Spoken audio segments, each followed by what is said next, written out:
everybody. How's everyone doing? I hope you're all well. Please make sure that you hit the like button, and please let me know in the comments where you're tuning in from, what city, dominion, planet you're on. So I've got so many good things to show you, and I saw after the last live stream we had tons and tons of people that subscribed. So if you're new here, you've come to the right place. This is the spot you want to be at for Iran, Middle East, you know, you name it. So I've spent a lot, like I wanted to stream soon the last couple of days, but I've spent it doing this. Okay, so which I will show you on the map in a second. This is what I've been busy doing. Yeah, this mad stuff over here. Okay, you see that? Yeah. And that's just one zone that we're going to look at, okay? That's just Lebanon, right? Like, never mind the oil and the radar systems is absolutely crazy. Absolutely crazy, okay? It's so much to go through. I'm going to try and, I didn't know if I should break it down chronologically or geographically or how I should do it. I kind of lean towards breaking this down in terms of target value, right? So some of these are skirmishes, some of these are strategic, you know, command and control, etc., etc. So we've got people tuning in from Atlantis. It's the first thing you made me read. We've got people tuning in from Iran, from Florida, from Los Angeles, from Yemen, from Brazil, from Sydney, South Africa, Vancouver. We've got people tuning in from Mexico, people tuning in from Russia, from the UK, from, again, Canada, from, it's going too fast now, I can't read. So I'm just going to assume we've got people tuning in from everywhere, okay? Let me just kind of dive right in. I think we'll start with Hezbollah, with Lebanon. So yeah, like I said, we'll go through it in terms of target value and so on, okay?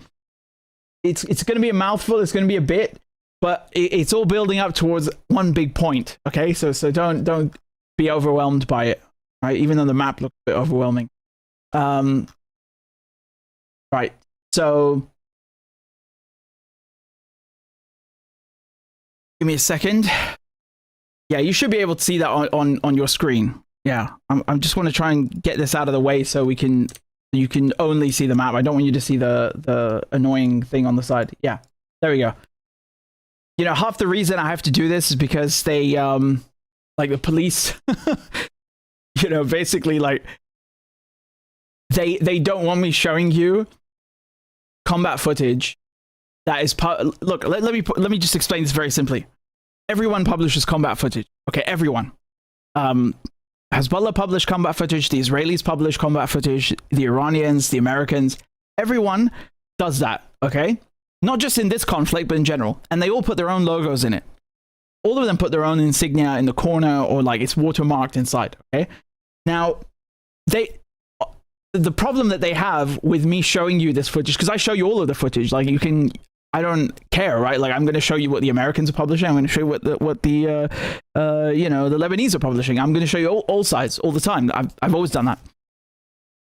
They know this, right? But it's embarrassing for them to when I show you, like, you know, Israeli combat footage or American combat footage, and there's like nothing in there. It's just like a truck being blown up. Like, okay, wow.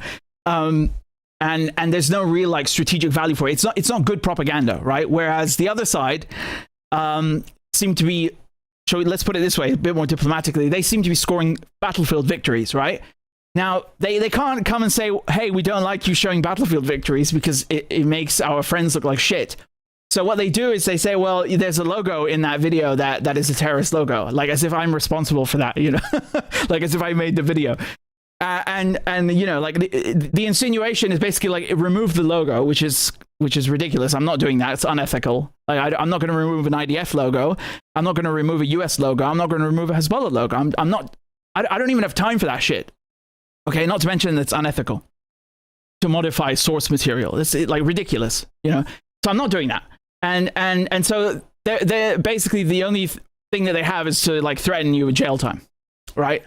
So that's what it's about. So I kind of went like, okay, screw it. I'm going to make the bloody map myself. I'm going to make the maps myself. I can't show you all of the clips, right? I can show you things that other people have filmed, but I'm not allowed to show you the actual battlefield footage, which is the only footage in the world that, you know, but because it happens to come from XYZ, I can't show it to you. I mean, this is ridiculous. This is, and I'm doing this on purpose. Like I'm not afraid of them. I'm trying to make a point. I'm trying to show you in real time and for posterity how absurd this censorship is. Okay, right? It needs to be, that point needs to be made. Okay, so in any case, I will still do a better job than most at explaining what has actually happened on the battlefield. Okay, so let's begin.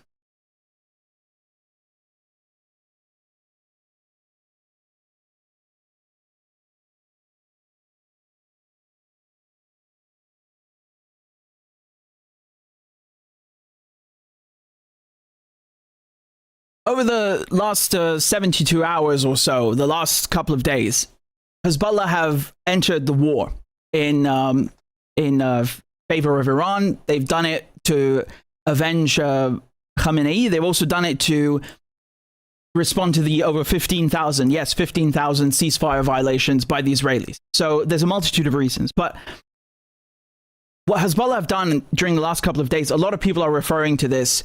A lot of analysts are calling this a miraculous comeback. And first of all, I'm going to give you all the facts. I'm going to show you what has actually taken place on the battlefield, and then I'll give you the analysis, okay?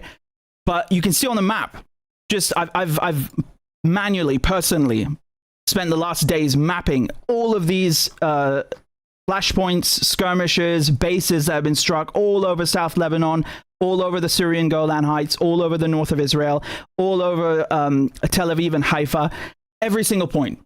And you'll see when we get to the analysis why this is so utterly significant. I'm going to try and go base by base or skirmish by skirmish, but I've broken these down into a couple of groups, right? So the first thing I wanted to start out with is the skirmishes, okay? So the most significant thing that happened immediately was this small tank battle, although it was less of a tank battle and more of a tank graveyard. So this happened in this location over here. You can see where the blue line is, right? You have Kafr Kila, you've got Mtulle, and Kafr Shuba Hills. Okay, so what happened is Hezbollah went and took out an Israeli Merkava tank. They took out a second Merkava tank, and then they waited for the recovery teams to come from the 188th, which is based, if you look, just if we go back, south a bit here, to Riwaya. Rawaya. So these are the two forward bases where the 188th are based out of, and they also have their main headquarters at Nafah, at Camp Yitzhak, okay? So that's where the headquarters is, but they also have the tanks kind of waiting all the time here, and also directly on the blue line, so, overlooking the Lebanese, constantly kind of, menacing them. So Hezbollah knew that they're going to send tanks to come and pick up the destroyed ones. We've seen this before in Gaza. As a matter of fact, the same exact thing happened today, and I'll come back to that in a bit. But Hezbollah knew that the Israelis are going to send in an armored vehicle to try and rescue the first destroyed one. And so what happened is they again ambushed those repair crews as well. And so in total, they took out 5 tanks. Okay? 5 tanks. And I marked them here on the map. So you can see in Kafr Kila, in Mtulle, and the Kafr Shuba Hills, right? So that's the most significant entrance that you could possibly imagine into the actual conflict, right? After that, so again, I'm not going to go through this chronologically. We're just going to talk about the skirmishes first of all, okay? So after that, after this, they took out these 5 Merkava tanks, okay, from the 188th Brigade, and they did this using Cornet anti-tank guided missiles, ATGMs, right? So after that, there was also an ambush that they carried out against these border surveillance sensors, and we'll talk about Aitarun in a second, but I was there a year ago, right? It's right on the blue line, and you can see these Israeli towers that are just basically, their only purpose is signals intelligence and electronic warfare. So you'll recall during the Gaza genocide from 2023 to whenever the ceasefire was again, Hezbollah were constantly targeting these towers, right? Like, some people didn't understand why. They thought, oh, it's a radio tower. No. That infrastructure is more valuable than Israel's entire fleet of jets. Like if you take into account not just the towers, but all the manpower and the electronics required to analyze the data and process it, I would say it's even more valuable than that. So, you know, all of their surveillance capabilities, their eyes and ears depend on this stuff. Now, of course, the towers themselves are manned by actual crews, right? You have Israeli troops that are actually running these things. And that's what they were targeting first. I'll get to the actual infrastructure in a bit, but they took out, they did this with Fallout 1 rockets, right? And then also in Hula, they took out an APC. I marked that over here. Yeah, so in Mojtaba and Hula, they took out these 2 APCs, armored personnel carriers, troop carriers, and they did that with Elmas 3, and then we also had in Nebi Sheet this, I don't know what to call it really, it's not really a skirmish, it was more of a raid, an attempted raid by the Israelis, and you can see how far north I'm going here, right? You see where the helicopter is up there. Look how far away that is from the battlefield. And you can also, you'll realize also that it's to the west of Syria, right? So we're not talking about the Golan Heights anymore. We're talking, you know, way further up. This is like, you know, I didn't measure the distance, but, you know, it's very, very far. It's, I mean, halfway up the country, okay? And this happened a few days ago on March 6th into 7th, and they tried to do another raid in that exact same spot again tonight, like just in the last couple of hours, and it failed. I'm not going to go into the whole narrative about why they tried to do this raid. It's a bunch of bollocks. They massacred a bunch of people is what happened. And the really important point here is that Syria, now that it's under Jolani's control and Al-Qaeda, and, you know, it's a CIA puppet now, that's how the helicopters went in. Because if they had gone in through the south of the country, if they've gone in through, you know, if they've flown over the blue line, you know, Hezbollah would have seen them coming a mile away. And they couldn't have gone anywhere inside of Lebanon without Hezbollah actually knowing about it. So what's really, and same thing with the Golan Heights, right? They would know about it. So what's very striking is that basically they went around through Syria with no resistance whatsoever from this new CIA Jolani government. And that is one of the differences that you have between Assad and this puppet now who is basically serving Israel and Washington. Twice he's done that. Not to mention the land that's been given. I'm not even going to get into it again. You know, you already know. I've reported on it extensively. But that is very striking. And to give you the conclusion of what happened during these raids, Hezbollah wiped the floor with the Israelis, right? Both times. Today, they shot down a helicopter just in the last couple of hours during this Nebi Sheet raid. And again, the same thing. I mean, not the same thing in terms of helicopter, but they basically failed the Israelis in carrying out the raid the other day as well. So it's quite astonishing that they were prepared both times. But that's what happened, right? So in addition to that, okay, moving on from Nebi Sheet, this is a bloody long list, right? You can tell I've worked on this for a while. Yeah. So what else did we have in the skirmishes? So yeah, we already talked about Merkaba, and then also, yeah, I think that's it for the skirmishes for now, right? This is not a complete list because every time I go to finish and go live, right, you can blame Hezbollah for why I didn't go live.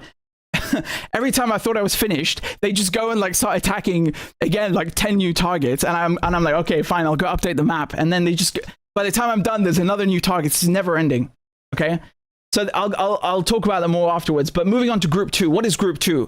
Group 2 is about the sensors, right? It's not about the skirmishes. It's the infrastructure that Hezbollah have been trying to target and why that's significant. Okay, so you know the whole point is to blind the Israelis. And you look how extensive this is. It's quite astonishing, okay? First of all, in Nabatiyah, they shot down a drone, okay? This is a surveillance drone that was shot down. Another drone was shot down today. Actually, I have a video of the first incident that I'll play for you. I can fetch it. Where is it? Yeah, here it is. This is from March 3rd, okay? So this is the first instance where they shot down a Hermes... yeah, you should be able to see it now.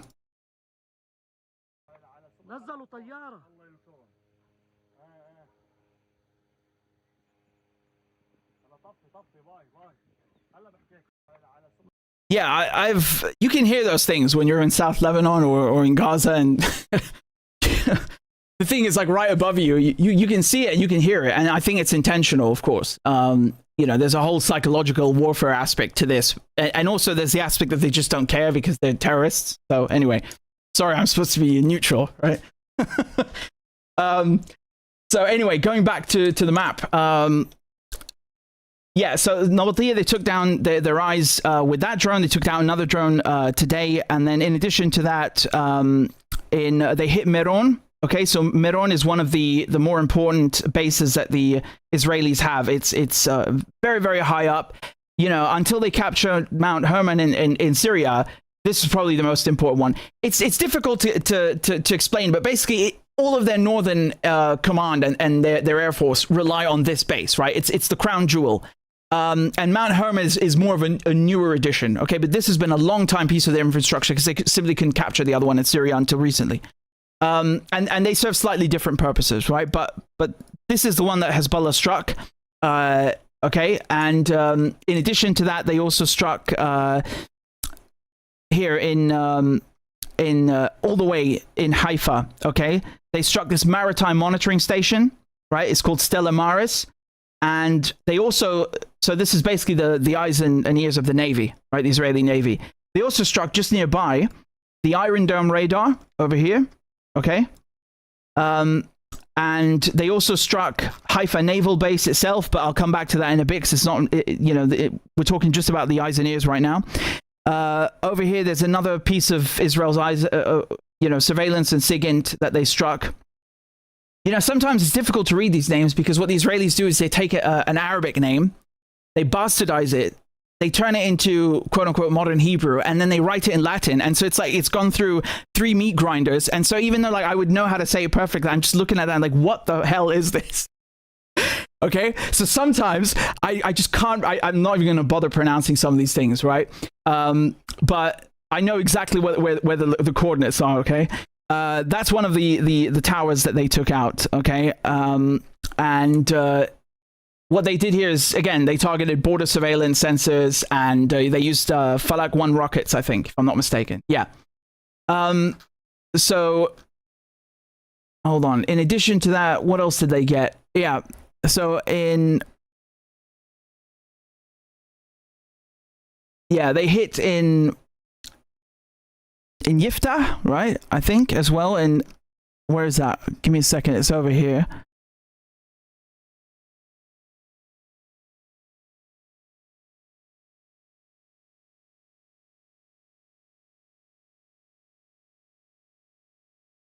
Yeah.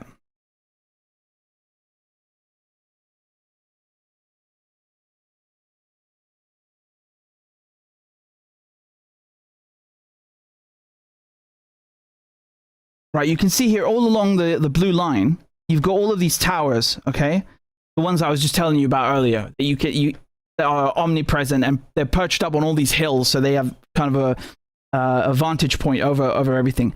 So this is Zerait, I believe, right? Again, it's been bastardized by the Israelis, but that's one of the towers that was hit by Hezbollah. Here in Shamera, they hit the barracks. Then if we keep going along the blue line, yeah, here's Yiftah that I was telling you about. They hit the barracks there as well. And also, if you look here at Malikia, they hit the tower there as well. So taking out all the eyes and ears and the crews that man these surveillance posts. And here as well, right? This is another one of the places they hit. Keep in mind also they're hitting these observation posts and towers multiple times, right? Several of these places have been hit multiple times already, not just once. So after that, right, we move on to more strategic targets, right? Not these strategic targets, but I'm talking more about command and control. So, the commanders, the headquarters, they're actually running these outposts along the blue line. So Hezbollah hit, for example, Camp Kel'a, I believe is the right pronunciation. Okay, so this is, if you look at the blue line here, we are still in the Golan Heights, but we're in Syria. Okay, so this whole area here is the Golan Heights, the Syrian Golan Heights. Okay, and it's littered with bases. I mean, like what you see on the map here, these are just a few. It's not even half of it. It's not even half of it. Believe me, I had to limit what I show you. Like, I started putting on all of the things just for fun, right? But I had to limit it to actually was what was just struck. So they hit this one over here, Camp Kel'a, okay?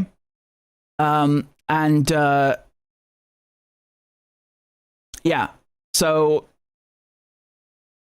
that was struck.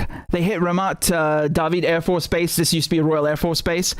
Again, look how far away that is now from the front line, okay? You see how far away we've gone?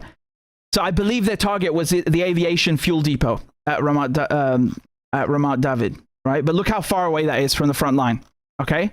And it's still not the furthest one. It's still not the furthest one. They also hit the Leviathan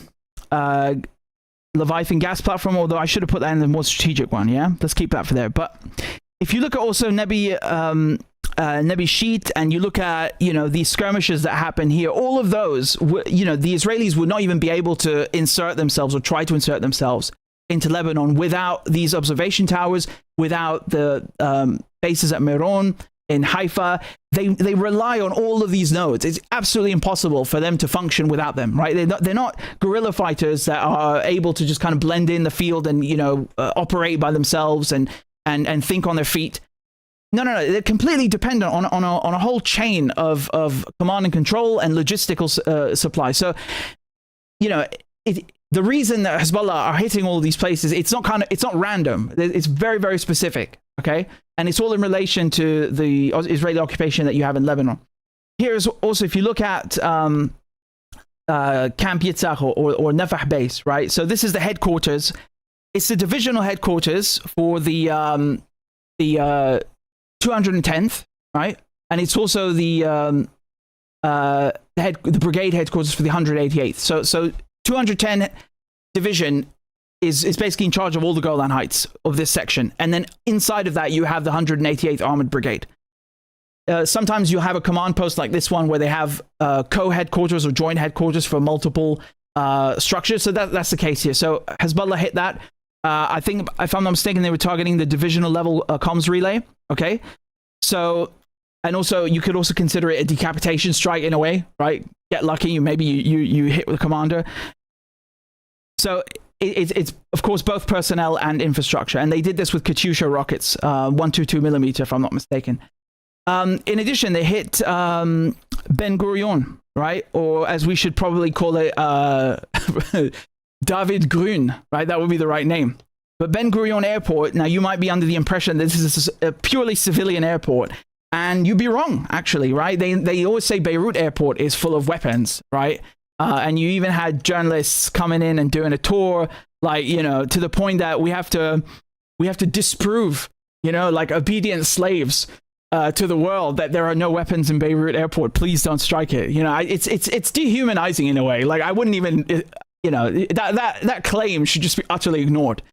And the irony here is that, as usual, every Israeli accusation is a confession. So the Israelis not only have, you have to understand, they share runways. First of all, the runways are shared by military aircraft and civilian aircraft. They have weapons coming through Ben Gurion Airport. They have American jets, bombers, logistical supply lines running through Ben Gurion as we speak. As a matter of fact, this is the primary hub for the war in Iran right now. It's Ben Gurion. It's not any other airport. It's Ben Gurion. In addition, they have IAI, which is it's basically part of Israel's military-industrial complex. They do research and development, and their offices are located in the complex. Right now, it's if you look at JFK is also running weapons, which might surprise some of you, but it's true. Right now, Heathrow, for example, as far as I know, is not an RAF base. It's not a joint RAF base. I think there's an RAF base like about 6 kilometers north from Heathrow, but Heathrow itself it was handed over to civilian authorities in like 1946 after World War II. My point is that for a lot of us, this is shocking that you have a civilian airport being used in every capacity possible, like R&D, logistics, bombing runs. Okay, this is shocking to some of us, especially from people who claim that the other side is using human shields all the time. Do you understand why this is so shocking? Because the hypocrisy of it all is so Israeli. So in any case, that is what Hezbollah were hitting.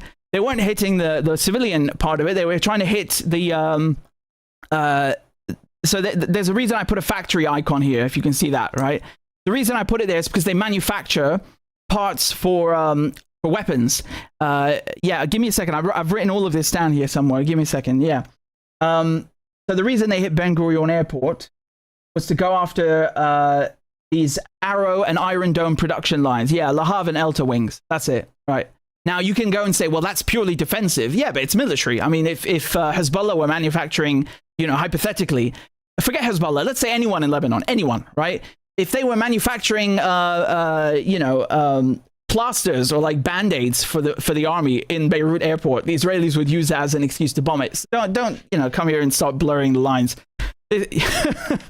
Anyway, that's the reason it was struck. Okay, you can disagree with it. I'm not here to tell you that it's right or wrong. I'm just pointing out the Israeli hypocrisy and the reason why it was struck. That's all. So in addition to that, the Israelis, what else? What other targets did Hezbollah hit for them? Yeah.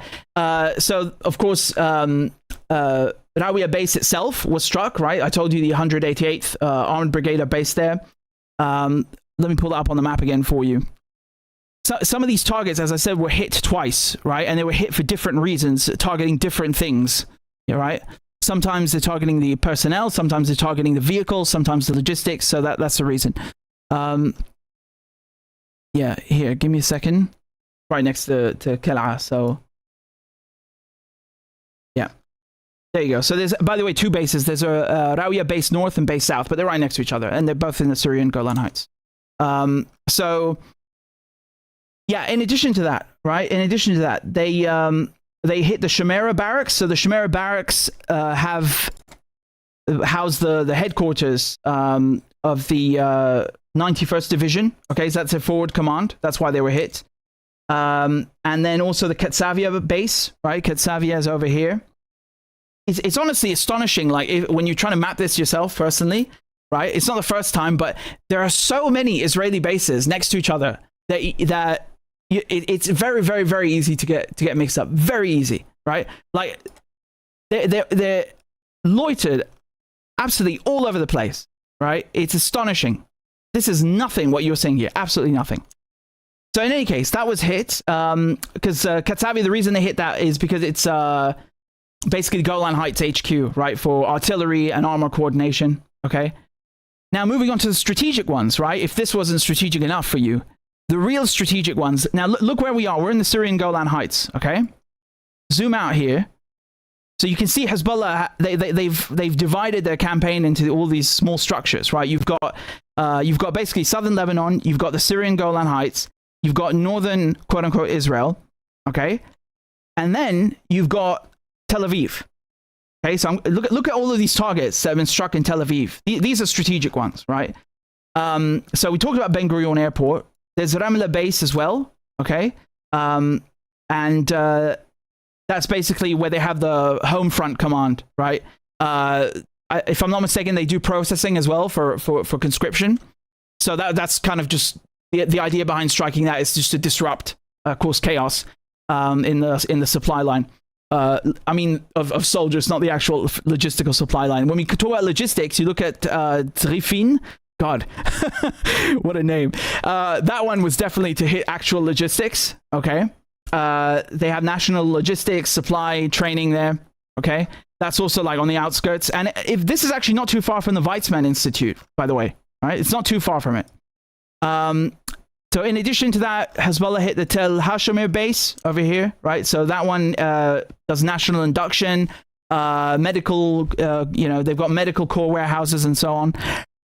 They also hit the Tel Haim base, okay? So that one is also called Gililot, right? And that's where they have the military intelligence headquarters. So that's Unit 8200, which you might have heard of before, right? They do a lot of cyber warfare and so on.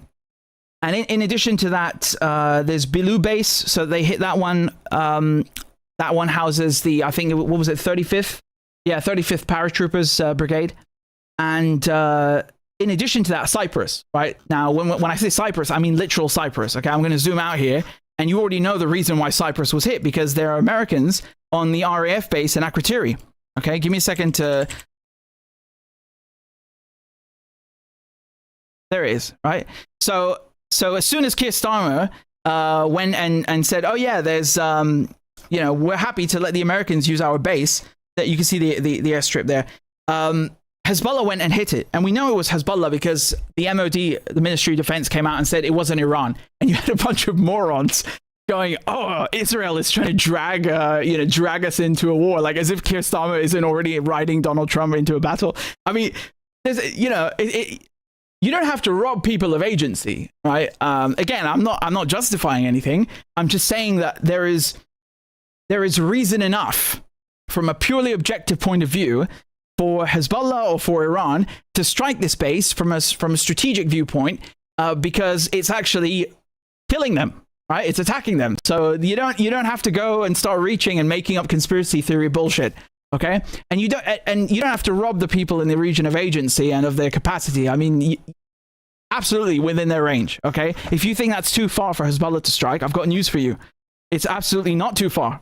It is not. I don't think we've even seen their most capable rockets yet. I genuinely don't think we've even seen them. So look at also these targets I was just pointing out in Tel Aviv, right? All of these, it's not just about the distance. It's also, oh, and of course the Palmachim Air Base. I forgot to mention that one. They hit, I think, drones on the runway here, right? Like, you see how many targets there are, you just get lost. But the point is that Hezbollah are back, okay? Everyone thought that Hezbollah are gone. They thought Nasrallah is gone. Al-Daif is gone. They did a decapitation strike on the leadership, and they hollowed it out, and it's over. And no. And people that are on the Israeli side said this, and people that even support Hezbollah said this too, because they were they were out of desperation. They were just war fatigue, whatever. My point is that both of them were wrong. They were wrong. This is so intense. All of this has happened in the span of a week, right? I'll show you a quote from Israeli media to kind of illustrate my point. Okay? Here it is.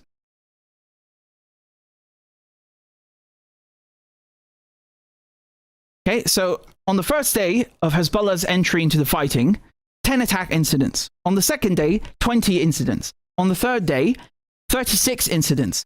On the fourth day, 25, and then 23 on the fifth. Then on the sixth day, 64 attacks. You can see the pace is increasing, right? If we compare this to the, whatever you want to call it, the Solidarity campaign, when Hezbollah entered on October 8th, if you want to compare it to that, this is way more intense, right? Like, I know because I covered it, and I got in trouble for it. So I do remember. But that was very low intensity. The whole point behind that campaign was a support front for Gaza. It actually worked because the idea was, let's draw the Israelis away from Gaza. And in the end, you had 1/3 of the Israeli army, of active troops in the Israeli army, sent up north to deal with Hezbollah. So it worked very well, like from a strategic point of view, and it very, very well saved lives, I'm sure. Right, you had 1/3 of the Israeli army that was not genociding people in Gaza, that wasn't going through people's lingerie and underwear after they had blown up their houses, etc., etc., etc. Okay, so in terms of objectives, they fulfilled that, and in order to do that, to keep the Israeli troops up north and drawn away, they had to make sure that it was low intensity and that it's drawn out and it's sustained and protracted. Right, this here is not about being protracted. Right now, what we're seeing in the Middle East is something else, okay? And man, if you think this is spicy, wait till we talk about the US radars. Like, you ain't seen nothing yet. This is nothing compared to what we're going to talk about, right? And it's already something, isn't it? But you have to understand that this kind of conflict right now that we're seeing is of another nature and another intensity. It's completely different. The objectives are completely different. And again, I'll give you the truth straight from the horse's mouth, okay? This is from the Israelis. This is from the Times of Israel. Okay? You don't have to take my word for it or anyone else's. Listen to what they're saying, okay? So they knew they were next. Hezbollah rearmed for months after concluding war was inevitable, okay? So Hezbollah spent months restocking its arsenal of rockets and drones using support from Iran and its own weapons factories to prepare for a new war with Israel, 6 sources familiar with the Lebanese terror group's preparations. So Hezbollah concluded that another round of fighting was inevitable and that this time it could face an existential threat, according to the sources. Okay, so these sources include Lebanese and also Israeli Defense Forces, IDF. Okay, right, all anonymous. Yeah, they talk a bit about how they used money, and then they kind of contradict themselves by saying, well, everyone was homeless because Israel blew their homes up. Yeah, I guess that's where the money went. I don't know what their point is, but definitely the production has gone up, and also the tactics have changed completely. I mean, if you look at how Hezbollah are approaching this, they're sending swarms of drones, right? They're sending swarms of drones. Iran are doing the same thing, by the way, right? Albeit slightly different. But Hezbollah are trying to overload and saturate. Now, we would see this before in 2023, 2024 with the Iron Dome, for example. They were doing this already back then. They would use decoys, get them to deplete the interceptors, and then they would actually launch the real payload and blow up the battery. So it's not a brand new tactic. What is new is that they're doing it for not just the Iron Dome, right? Their main objective here is to get rid of the infrastructure around the border, is to saturate the Israelis, keep them blind. It's really just like it's a complete campaign. It's the full package, is what I'm trying to impress upon you. It's the full package. It's not one kind of target. It's the full package. Everything from even the Leviathan gas field, right? They literally struck the offshore gas field. They're striking the air bases. They're striking the UAV, logistics, you name it, it's here. There's completely different intensity, completely different target bank. And also, the fact that they have been able to I think I understand now why they launched those 6 projectiles, those 6 missiles on the first night. I think it was supposed to be a dud on purpose. I think that was the whole point. And it's very interesting reading the Israeli reaction, not just in the Times of Israel, but in other places, because it's so funny. It's like they're offended that Hezbollah knew their game, right, and kind of beat them to the punch. Because usually the Israelis and Americans will go and bomb someone and say, hey, it was preemptive. We had to do it. There was no choice. They were going to hit us. And it's usually a lie. In this case, it's 100% correct that the Israelis were going to come after Hezbollah. I think if you asked anyone, they would have told you that, right? It was obvious. It was evident the Israelis were not done with Hezbollah. They would be back. And so Hezbollah simply beat them to the punch. And the Israelis are kind of mad about it. They were also very angry, and I can show you some of these reactions on Twitter, just like kind of completely, anecdotal, just random reactions I found on Hebrew Twitter from Israelis, and you can see they're quite perplexed and surprised, and saying things like this: Hezbollah is dismantling us in the north. We need to say it fairly. It's a disgrace that they're not wiping out everything there. He means it's a disgrace the IDF are not wiping out everything in Lebanon. That's what he's saying. Right. And, here's another Israeli saying, they lied to us about Hezbollah, or I should say Hezbollah.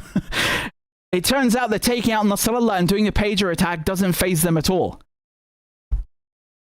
I mean, I could have told you that a long time ago. You should read your own literature.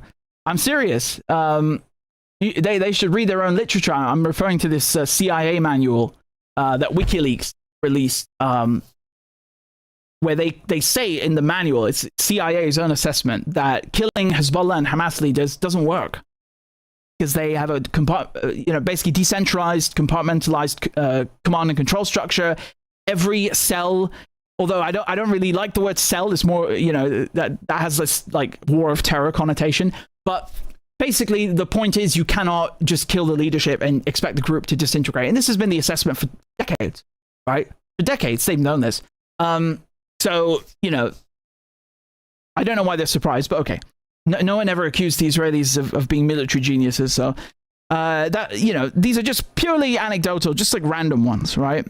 Bibi and his gang promised annihilation, but the reality, Hezbollah is here with a force that can't be ignored. And another one that I saw also was someone who was complaining that they were in next to the blue line, so near Kiryat Shimona and these Israeli settlements, and they could see electricity in Lebanon, whereas their electricity had been cut off. Right, Israelis are not used to this. Their They're used to blowing up other people's infrastructure and then, laughing at them.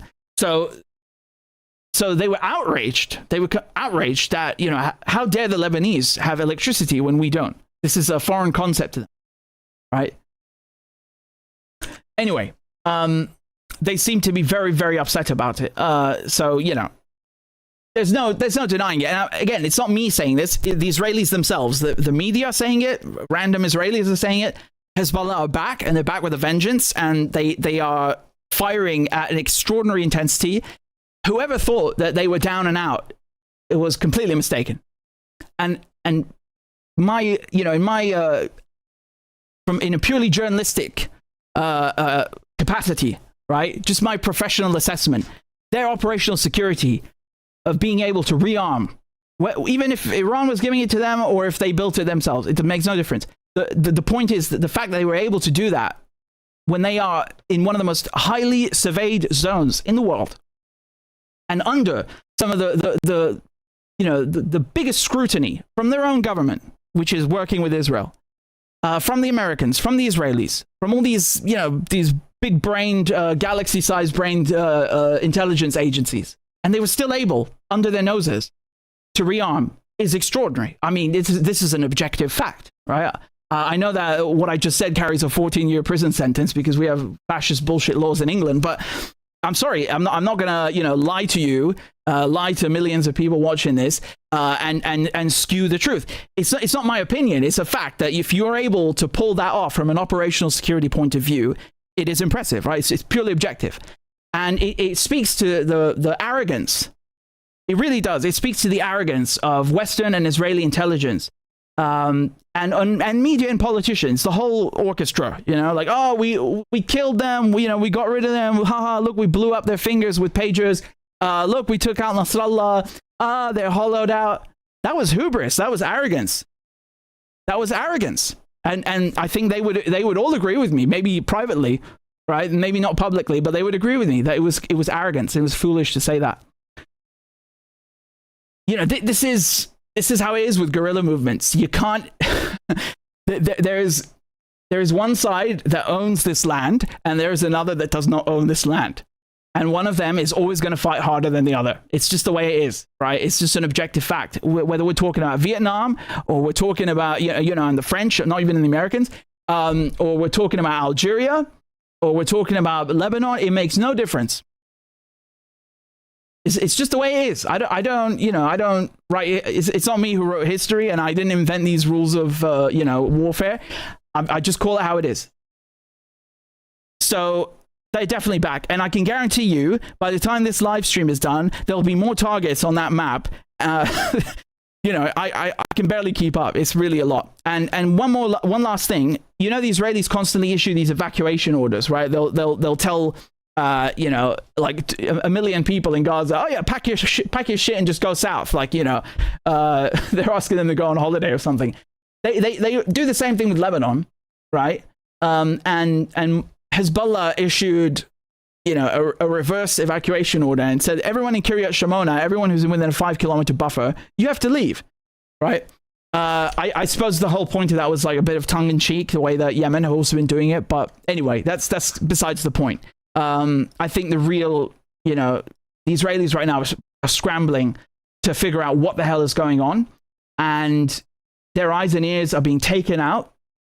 And, this is not just Hezbollah is back. This is Hezbollah is back, and they're back stronger than before. It's just, it's just the truth. Don't shoot the messenger. Okay, let's talk about Iran. Let's talk about the radar systems. And we're going to stay inside of my beautiful maps. I've got a lot to show you, man. Like this is crazy. It is really crazy. Okay, so thank you to everyone who's tuned in and watching. Remember to hit the like button. Remember to subscribe if you're new here. And I'm just going to keep going. Okay, so thank you also to everyone who's donating. Sorry, I'm not reading the donations now, but thank you for supporting my work. Yeah, so let me just turn off Lebanon for now and show you the other things, because there's the oil, and we'll talk about the oil later. I want to talk about the military infrastructure for now. Okay. Yeah, so just give 1 second. You should be able to see that. Yeah, you should be able to see that now. Okay. Right. Right. Yeah, so we've got 4,000 people watching. We've only got 1,500 likes. Come on, guys. Step it up. Step it up. This is pathetic. Okay, step it up. Come on. Hit the like button. Don't make me beg.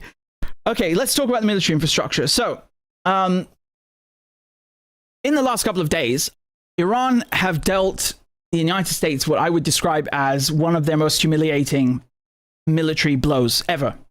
And I know that sounds a bit cheeky, but once I've presented the facts to you and we've gone through the report and I give you the analysis, I think you'll share my opinion, and I think you'll share the opinion of other analysts as well in seeing how devastating this is. Okay, so you have to understand that the way the Iron Dome works, the early warning system, the radar that Israelis and the United States rely on, it's not in Israel. Okay, they make you think that the whole Iron Dome system and Arrow and David Sling is all based inside of Palestine. It's not. The front line of that system, of that umbrella, begins in the Khalij or the Persian Gulf, where the Arab kingdoms are. Okay, this is the front line. It's right there, and it makes sense because they've placed them directly right opposite Iran. Okay, they've they're not trying to hide it. Okay, it's not that subtle, is it? Okay, so just 1 second.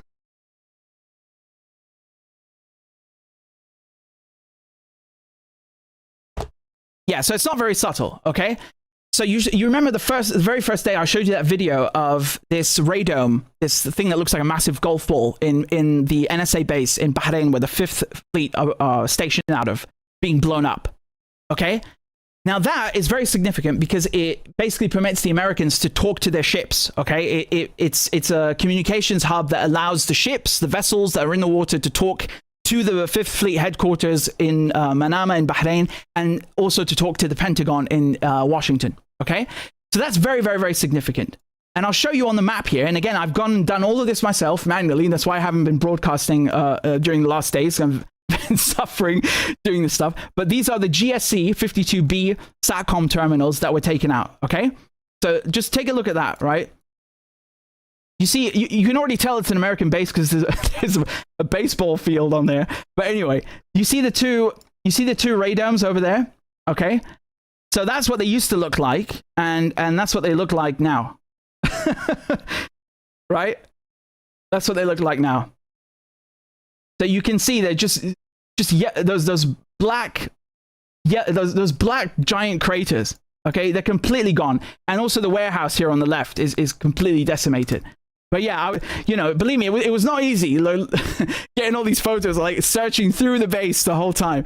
And it's just one. This is not even the most important part. It's not even the most important part. The real blow to the THAAD system and the Patriot system is in Qatar, first of all. Okay, this here, the ANFPS 132. We'll just say 132 for short. Costs $1 billion. This thing costs $1 billion. It is so massive, it's going to take 8 years to rebuild this. And people say it's in Al Udeid Air Base. It's actually just north of it. Okay, so here, look at the map. Okay.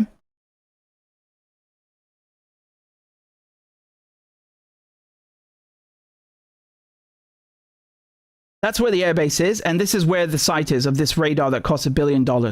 Okay? Completely, utterly decimated.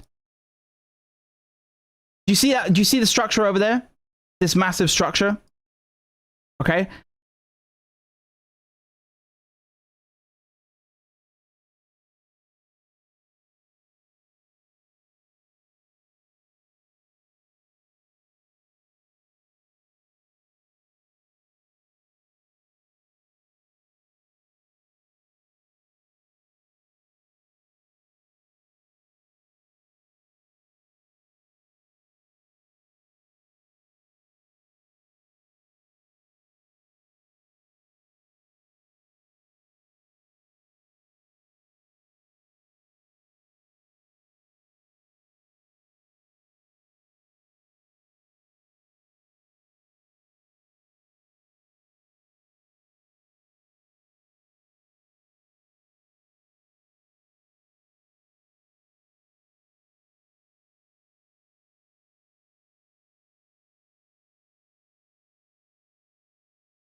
Yeah, you should be able to see it now on the screen. So look at that. This is where it is. Okay, you can see there's a giant black dot.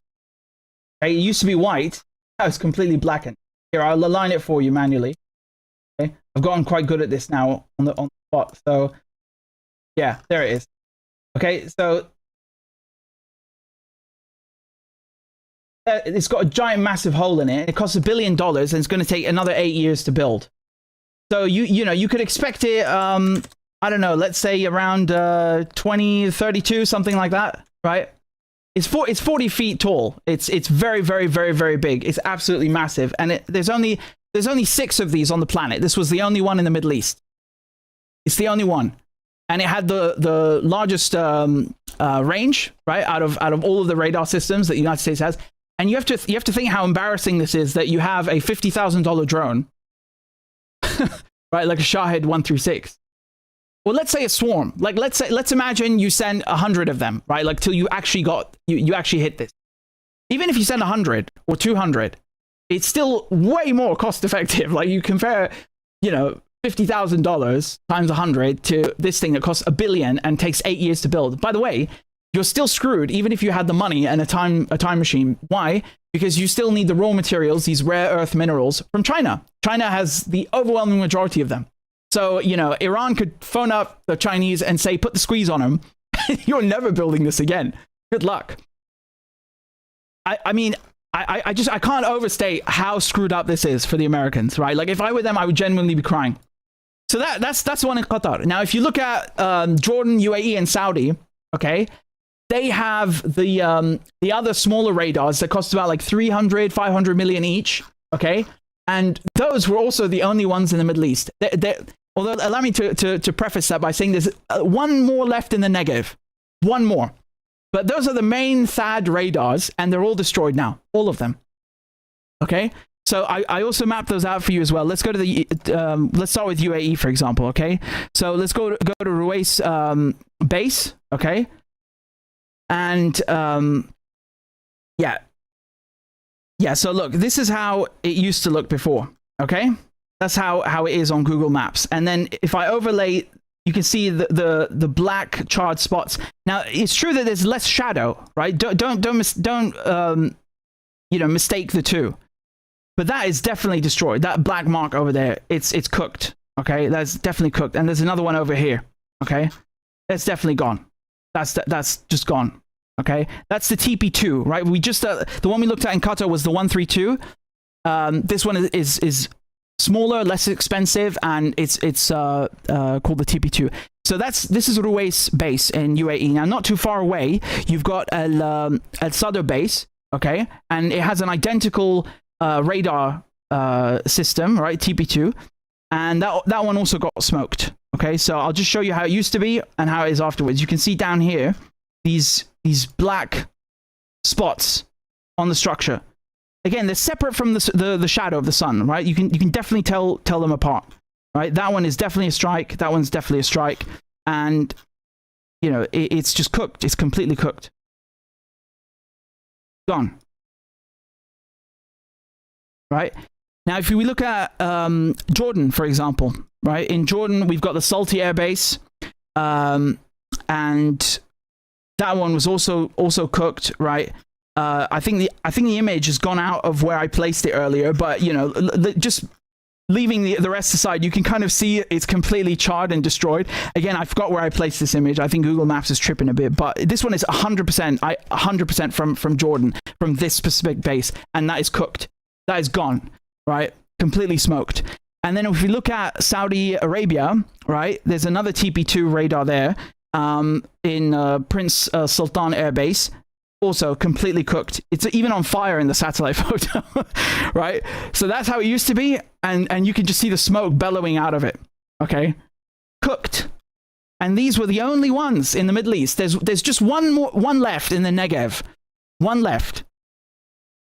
This is why the Israelis have no more early warning, in terms of strikes. They don't get them from Gaza and Lebanon, by the way. Like when Hezbollah or Hamas fire something at the Israelis, First of all, they're not ballistic missiles usually, and the distance is so short that there simply isn't enough time to give them a head start the way there is or used to be with these, right? These things, you would get like maybe 5 minutes, a little bit more, right? Now it's like down to 1 minute. And it's not me saying this, okay? It's not me saying this. I'll show you. Give me 1 second. I'll show you what the Israelis are saying. I just want to show you one last thing in Kuwait, right? The one in Kuwait is devastated. I mean, it's not a TP2 system. But it's still the point that I wanted to impress upon you. Just look at Afrishan base. I mean, I lost count of the number of photos I overlaid on this. It's completely, utterly smoked. It's completely smoked. I think this base got hit worse than the others, although I hesitate to say that because the Iranians have been pounding every single one of these bases over and over and over. It's like, you know, sometimes in a movie, you see someone who's like taking a beating that is just, it's so over the top. It's like, dude, the guy's dead already. Just please stop it. It's like, it's inhumane at this point. That's what Iran is doing. I'm not kidding. Like they damaged, right, these things. I say damaged because they're devastated. A few days ago, they have spent the last couple of days pulverizing and grinding them to dust. Do you understand? Like they're trying to make a point. They're really trying to make a point, and that's why they keep hitting the same bases over and over and over and over again. It's just they are grinding them to dust. Specifically, these systems. Right? They're making a point, like you're not getting up, right? Stay down. That's the point they're trying to make. Anyway, here's the base in Kuwait, right? Afrishan. I mean, dude, look at how many things blown up. Okay, here's the first one that I overlaid. Right? Look at that. Completely, utterly destroyed. You see that? Gone. Here's another one. Over here, right? Look at that. Okay, here's another one.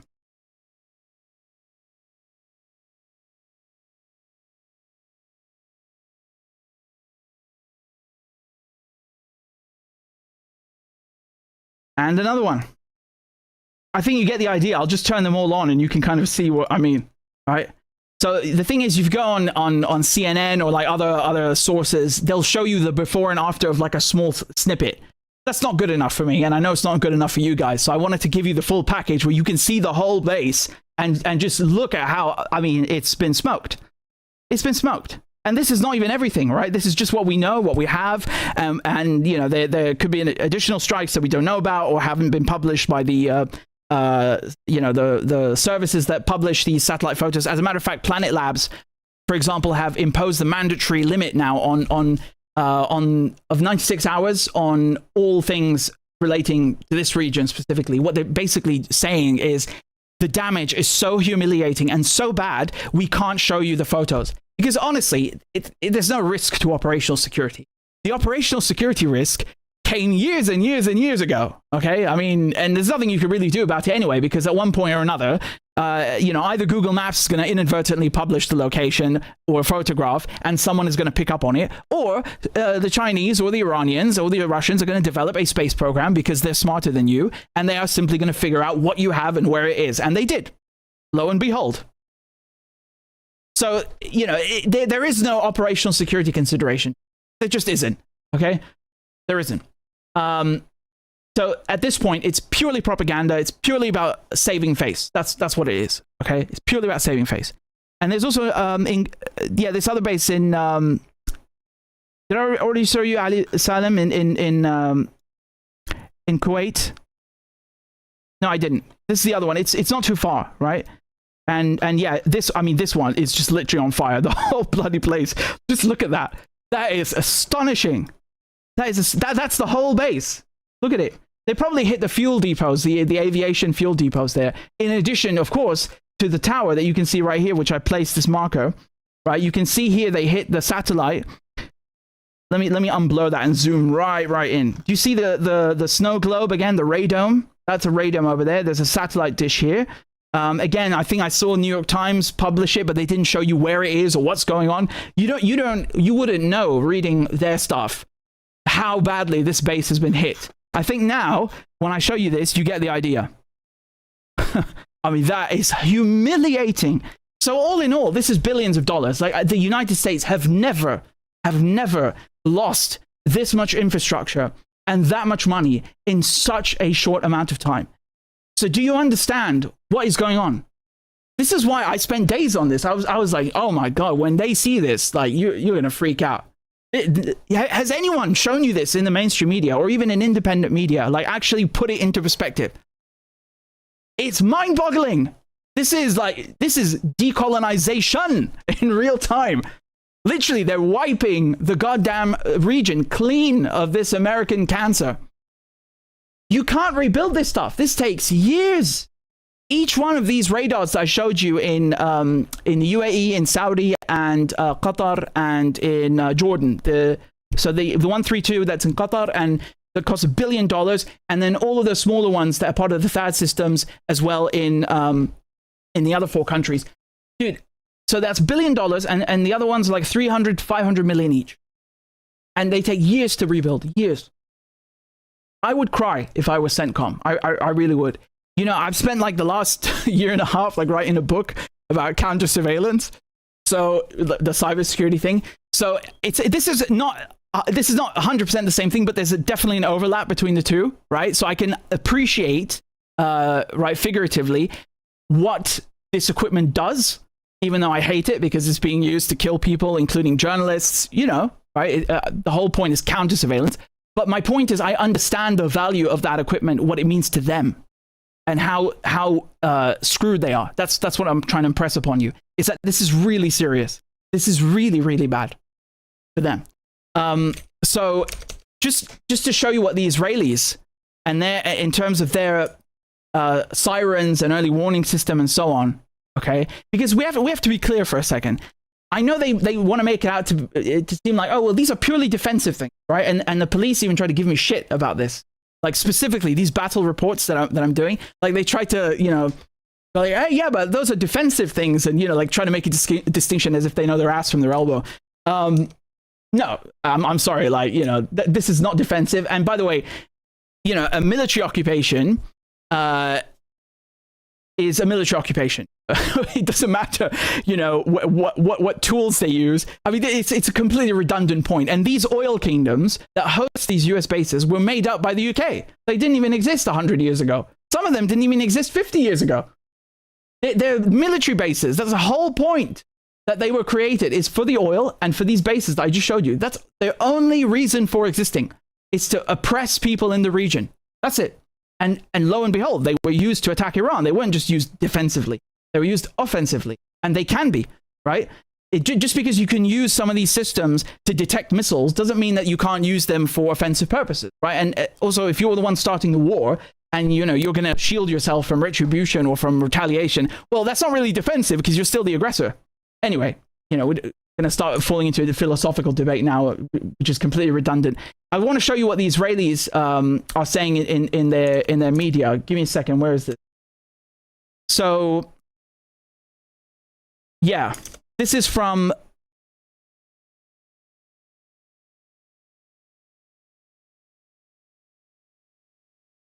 This was from the Times of Israel, okay? And they were saying basically that they've cut down... Yeah, here it is. Yeah, sirens warning, okay?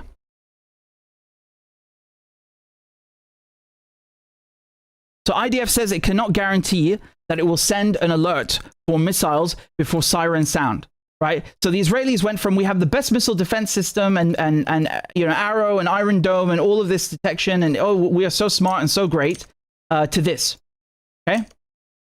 You see that? IDF says it cannot guarantee that it will send an alert before missile sirens sound. Okay, so in the article, and this is also reported in the Jerusalem Post, it's in all of the Israeli outlets.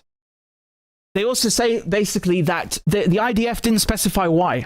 Well, I think the reason is very obvious. It's because your eyes and ears have been taken out. They've been taken out by Hezbollah, who you know, hitting not just the observation posts on the blue line, which are you know, more about signals intelligence and electronic warfare, but specifically air traffic control in Ramat David Air Base, and Meron as well. Those definitely are linked to the Iron Dome, and they hit also the Iron Dome radar in Haifa. So Hezbollah are actually contributing to this campaign, and also, not to mention that your main eyes and ears in the Gulf have been taken out. I mean, people try to talk about Israel and the Gulf like they're two separate things, but this really goes to show you that it's not just political, but even on an infrastructure level. And in terms of military cooperation, when they say military cooperation, this is what they mean. They mean they want to put radars in the Gulf countries to protect Israelis. But what does the Gulf get in return? No one really knows. The answer is nothing. So you can see here also the level of censorship has gone through the roof. You've probably noticed in the last couple of days there are no more videos coming out of Tel Aviv and of Israel, even though these strikes have ramped up. Everything I've shown you is completely 100% factual, okay? All of this is happening now. It's happened in the last, 48, 72 hours. How on earth is it that you're not seeing any footage?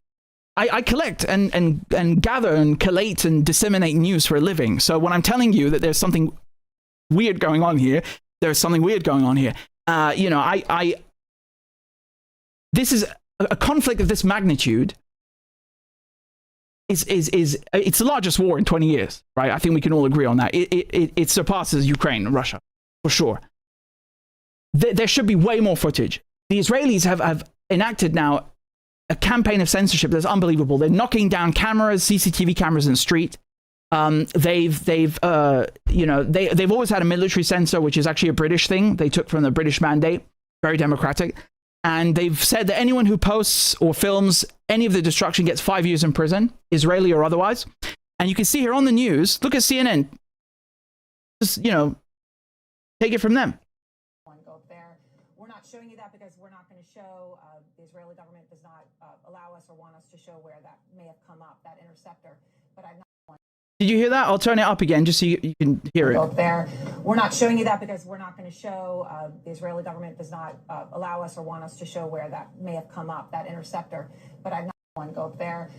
Yeah, very, very clearly, they don't want you to see anything. And this idea that they don't want them to see the interceptors is ridiculous. Iran knows every single inch of every interceptor, very obviously, right? I think we've proven that point, haven't we? It's complete utter nonsense, right? And if that were the case, you wouldn't have to censor people from filming the destruction, would you? Because the destruction is you keep claiming it's arbitrary, that the Iranians are barbarians and they're just hitting everywhere. Well, you don't have interceptors everywhere, do you? So why can't people film the destruction? Where is it?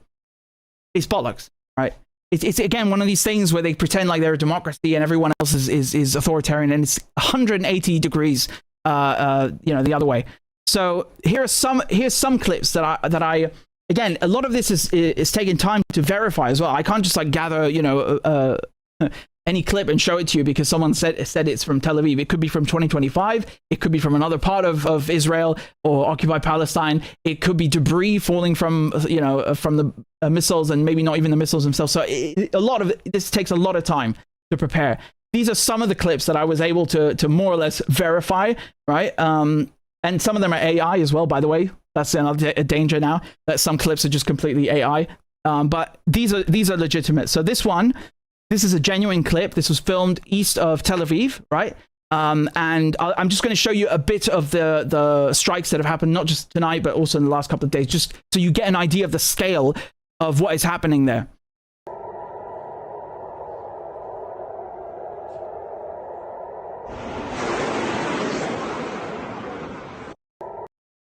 Right.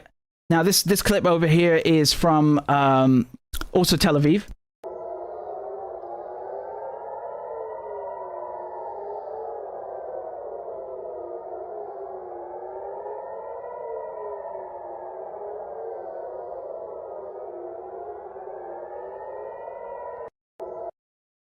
Right, and this one as well. I'm not sure actually if this one's from Tel Aviv, but I definitely know it's genuine, and it was from March 5th. Okay.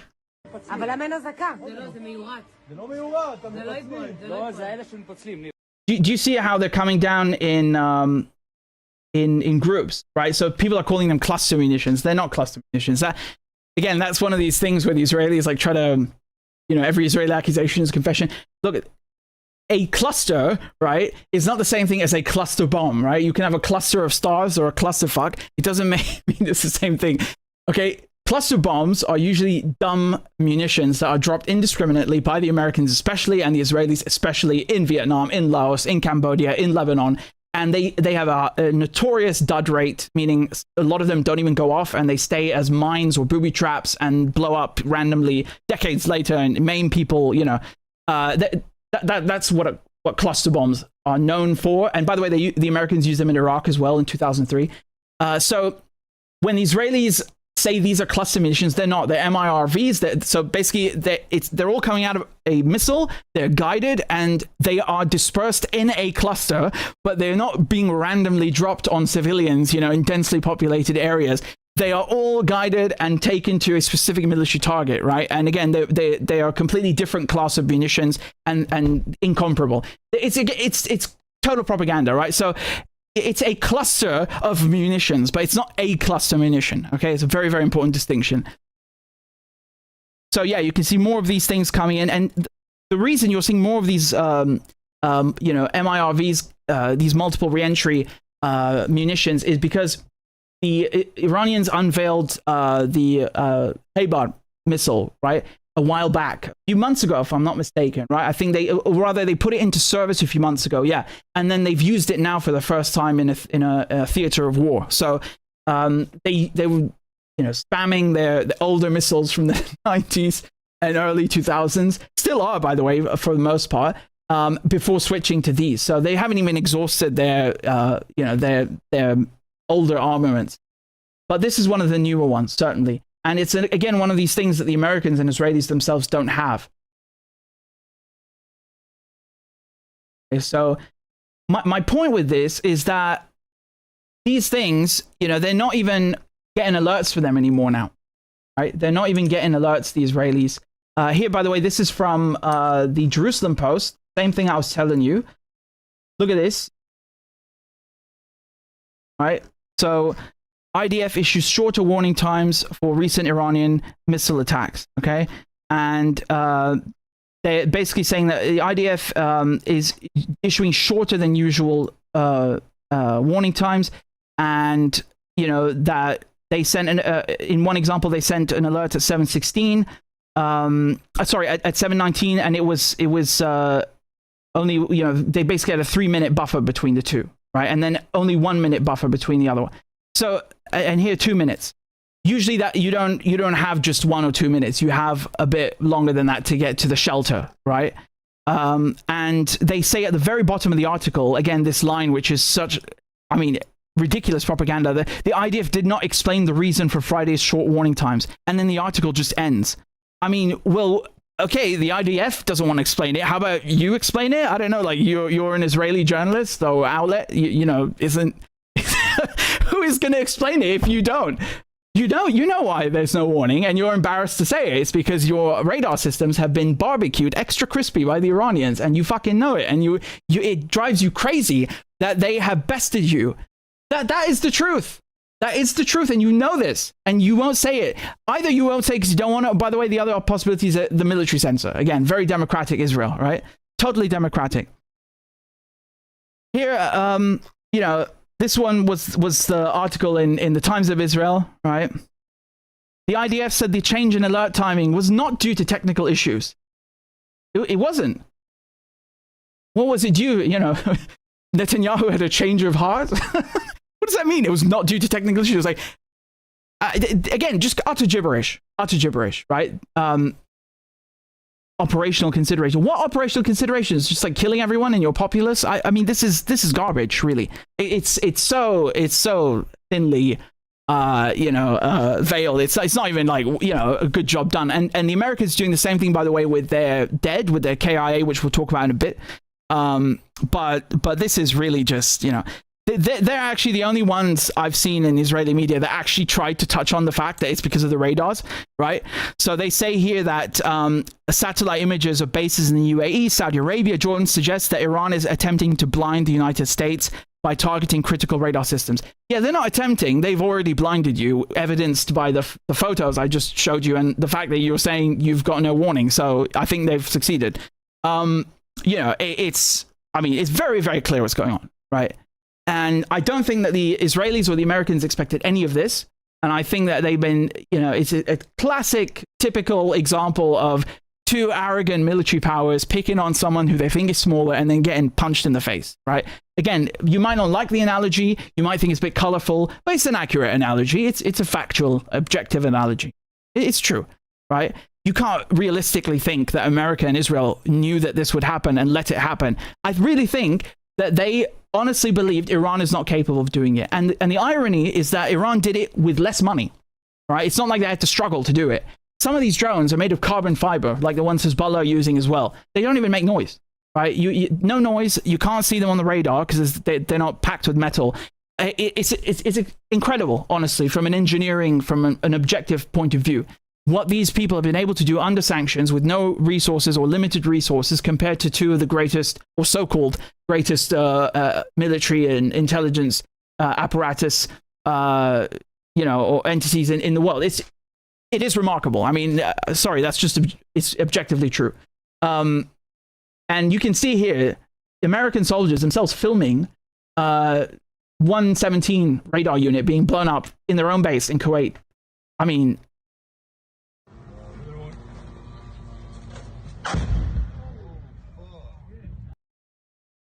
is morale and is morale and you know, discipline in this army so low that your own soldiers are just standing, you know, during a bombing raid and filming their own losses for the world to see? Is it really that bad? I mean, this is really humiliating. If I were the commanding officer, I would court-martial the whole lot of them. I mean, obviously the Iranians are going to know they struck the radar. They're not stupid. They have satellites from the Chinese. They will know. It's the principle, though, that you have such lax or non-existent operational security that you're just, you know, giving away free intelligence about the strike accuracy on your own bases. Why would you do this? What kind of army does this? This is like shambolic behavior. I don't think it was even this bad in Vietnam, you know? And they had fragging. This is really, really bad. You know, it's extraordinary. It's absolutely extraordinary. I've never seen anything like it. Right? And the Iranians, they just keep coming with these drones non-stop, right? They just keep going and hitting these bases over and over and over and over again, right? Every single day, grinding specifically those units to dust. So there you go, right? There you go. This is one of the most humiliating military campaigns so far, right? In history. And let's put the word campaign aside and just kind of look at you know, the word losses instead. Let's use that, because regardless what happens in the end, even if, you know, they nuke Iran, God forbid, what happened here is not going away and it can't be erased. And they are hiding it like you would not believe in all regards, right? They're trying to stop satellite imaging companies from publishing it. They're stopping Israelis from filming it. And it's the irony of American soldiers of all people, right? Filming. It's just, it's like, I don't even know how to describe it, but it's really one of the worst losses the Americans have suffered. It's one of the worst losses any military in history has suffered. $2+ billion. And really, forget the money for a second, right? Because the whole economy is geared towards war anyway. It's the principle that you have one of 6 radars, like the 132, in the world. It's the only one in the Middle East. And it's just gone. And now they have to gut Guam. So what the Americans are doing is they're hollowing out, they're harvesting their own organs from their bases in Korea and in Guam, and basically leaving the Pacific completely exposed. I mean, it's not like anyone wants to attack them, right? It's in their own heads. But they're leaving it completely exposed from a strategic point of view in order to compensate for this bollocks. I mean, what do they think is going to happen? They think Iran isn't just going to blow up the new ones? I guarantee you they won't even be there for a day before they get completely barbecued, extra crispy again. Well, there you go. You know, it's I might get in trouble again for covering the war accurately, but I'm not going to lie to you. This is what happened. This is factual. This is all, you know, I have all the supporting documents, and I've tried to present it as unbiased as possible and give you my analysis, and that's it. Okay? It's very bad. It's very bad for the US and Israel.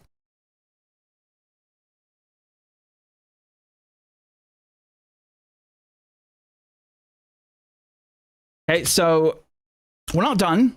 Don't worry, we're not done. We've still got more to talk about.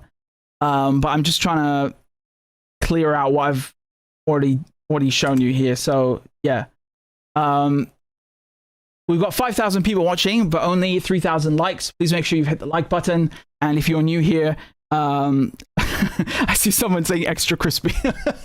It is funny, right? I just kind of came out naturally. But yeah, no, please make sure you've hit the like button and subscribe if you're new. Let me say thank you as well to everyone who's supporting the channel on Patreon and PayPal. I'm very grateful for your help and support. We'll continue in just a second. And I'm just going to talk about the oil now. Okay, so let's talk about I've also mapped those out. I went and spent a couple of days on the Hezbollah thing and on the radar thing, and I made sure to include the oil. So we are definitely going to include those. Okay. 1 second. Yeah. It is the thing. Okay, so yeah, you should be able to see that. Second. Okay, so I think I don't know why Google Maps is tripping now. Some of them are not loading for some reason, but I know them. I have the list. I can read it to you, and I know them well. So we'll just dive right in, okay? And there you should be able to see also. Yeah, you should be able to see that. So this was a bit of tongue in cheek from the Iranians, right? So the Iranians, their mission to the United Nations in New York, they just came out and put out this statement saying that the Strait of Hormuz is not closed, which is kind of like, the way I read that was that obviously it is closed, and you're kind of just, it's tongue in cheek. You're kind of trying to throw the US-Israeli way of messaging, which is a very diplomatic way of saying lying, back in their faces, right? Right? You're gaslighting them, basically. Because it very much is closed. It very much is closed. As a matter of fact, oil in the last hours, like, right now as we're going live, has surged past $100 a barrel. Okay, so that's the highest it's been since Ukraine. And again, I remember covering it during Ukraine, how stupid those sanctions were. And I sat right here and I told you that every single package the EU releases is going to basically, we're shooting ourselves in the foot. And lo and behold, you have all these industries in Europe that collapsed. And now what's happening really, if you look at this, you zoom out and you look at what I've been telling you in terms of geopolitical analysis for the last couple of years. The Americans and Israelis, they tried to get the oil through Ukraine and Russia and the gas, and it didn't work. And they tried to get it through Iran, and that didn't work. And so then they tried to go and get it through Gaza, and that didn't work. And now they're back to try and get it through Iran, and that didn't work. So now, this is not a joke, they've issued a reprieve to the Russians, right? This is not a joke. They've actually gone, and if you look at this statement here, okay, the US Treasury have eased some of the oil sanctions on the Kremlin, right? And now they say they allow Indian refineries to buy millions of barrels. The Indian refineries were already buying all of the oil. I covered this with you. The Indians were basically buying Russian oil like crazy, changing the composition a bit, and then just slapping a new label on it and saying it's not Russian oil anymore. Everyone knew it. Everyone knows this and knew this, and it's not secret. So I don't really know why they're saying that as if it wasn't already the case. But okay. If you look at Putin as well, what he said, okay, as they've just. А сейчас открываются другие рынки. И, может быть, нам выгоднее прямо сейчас прекратить поставки на европейский рынок. Уйти на те рынки, которые открываются, и там закрепиться. И здесь тоже нет, хочу, чтобы было понятно, никакой политической подоплеки. Но если нам все равно через месяц закроют, или через 2, так мне лучше самим сейчас прекратить и уйти туда и в те страны, которые являются надежными партнерами, и там закрепляться. А сейчас... Basically, what he's saying is, why should we give you any oil again after what you did, right? Maybe we can, I don't know, maybe we can unblow up Nord Stream 2 and Nord Stream 1. You know, let's just ask the Americans to rebuild it for us. Like, you know, on the down low, just we'll keep it a secret, and maybe the Russians will just like open the tap again. I mean, how do we get into this position, really? God, maybe we deserve the leaders we have, the leaders, right? It's more like rulers. Look at the map. This is the Strait of Hormuz, right? And I've long told you that this is one of the key choke points, as you already know. 20% of you know, the global oil or energy supply rather comes through this place. Now, after Iran have hit all of these Gulf countries, you have to understand there's three types of targets, right? They're hitting the bases that we just looked at. They're hitting the oil refineries, which I'm about to show you, and they're also hitting hotels. And I'll come back to the hotels in a bit. But these are the three main targets that they're hitting in these Gulf countries. And Iran, I mean, look, they're very obviously trying to put the squeeze on the Americans and the West. Yeah, it's that simple. Is it illegal under international law? Not 100%, no. You know, defensive, sure, you want to hit the American bases, yeah, that's defensive. But you know, hitting the oil refineries, this is coloring outside the lines a bit, like, if we're being honest, right? Now, are they morally justified?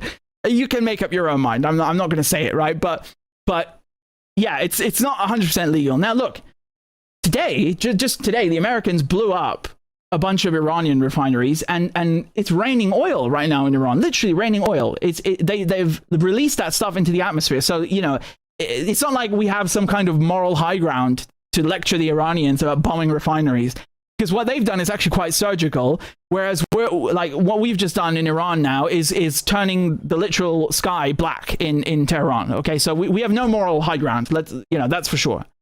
But yeah, it's not 100% legal. Now, is it tactical? Is it geostrategic? 100%.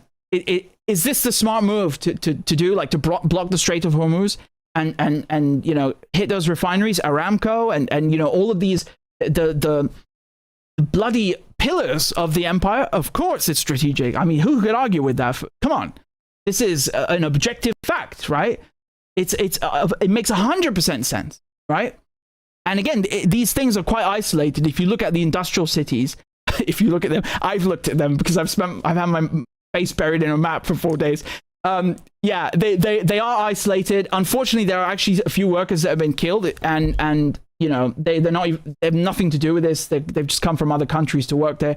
But my point is just that if you compare that to what America and NATO have done in Libya, bombing, you know, the great man-made river, the irrigation project that Gaddafi put in place, they not only killed civilians, they cut off water, like, to, you know, the farmlands and the whole country.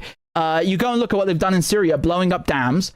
You go look at what they've done in Iraq, in Kosovo. I mean, everywhere they go, they bomb infrastructure. And not to mention what the Israelis have done in Gaza and Lebanon. So it's you know, again, we have no moral high ground whatsoever to complain, especially when the Iranians are actually doing something that's purely strategic from an objective point of view. That it's not about, let's cause mass civilian casualties and cut off their heating, you know.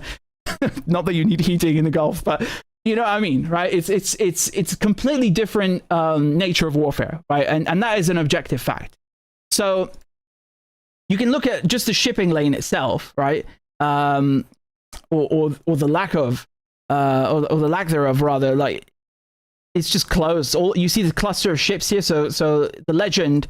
I don't know if you can see the legend. I see it. It's on the right. Let me pull it into view because I get mad when people show maps with no legends. Okay, so anything that's red, that's a tanker, okay? And that's what we're really looking at. Those are the most important ones. And you can see that they're in two clusters, on the left, right, over here, and on the right. And they're not passing, are they? Right? They are not going through that choke point because they are getting struck. The Iranians are hitting British tankers, American tankers, and anyone really who kind of, anyone who violates the blockade, right? And again, that's another thing that we always accept, right, implicitly, that America or the US can blockade Cuba and blockade you know, whoever they want and sanction whoever they want. And then the second the Iranians put the squeeze on them, it's all tears and violins. I mean, come on, right? They just don't want a taste of their own medicine. That's, you know, it's not my opinion. It's just, it is what it is. So obviously this is hitting the stock market very bad. I mean, if you look at it's like every single thing, everything is in the red. But more specifically, when it comes to oil and gas, it's like 2 or 3 situations here, right? Either the refineries are getting blown up, and they're simply out of action, like physically, materially out of action.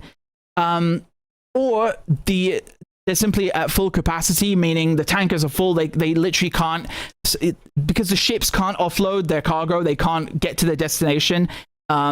They're shutting off the valves at the facilities, whether that's gas or oil, because they simply have nowhere to offload it, right? There's no one to sell it to. And Qatar, for example, have declared a force majeure, which basically means, when there's a disaster or a war, such as this, you're no longer bound to whatever contract you signed, right? Most contracts in the world are like this, and especially, an oil contract, definitely. So they declared that, basically saying we can't deliver. It's out of our hands because of the war. So there's and it's either one of these two situations, right?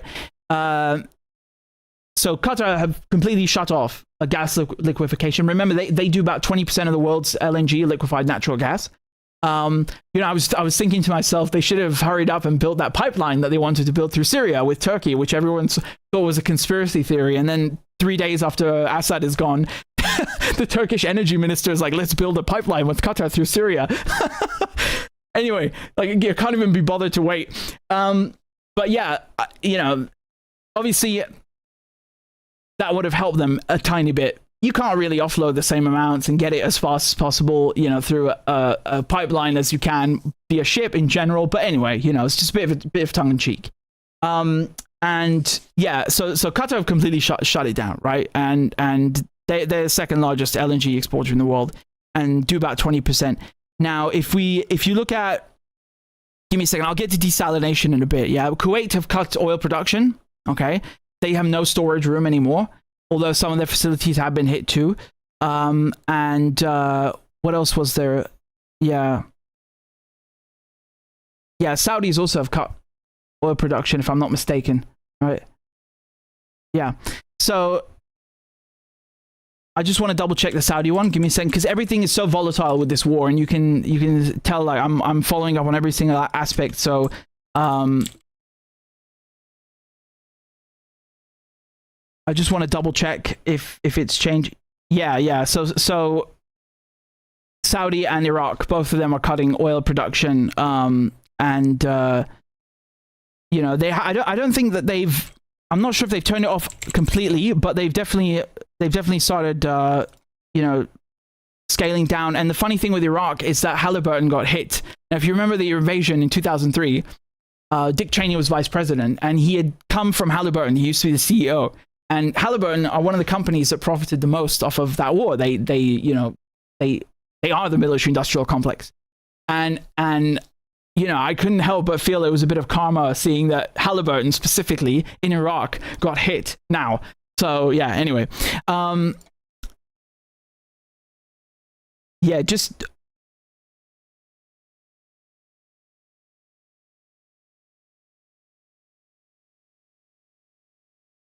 Yeah, no, Saudis haven't cut it. They haven't cut it entirely. No, they're diverting some of it, right? Yeah. But they haven't cut it entirely. No, they haven't. Okay.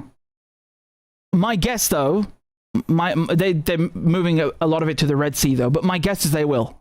I don't think that this is going to blow over in a couple of days. I think that this is going to get worse before it gets better. I really think that Iran have had it. This strategic patience is over.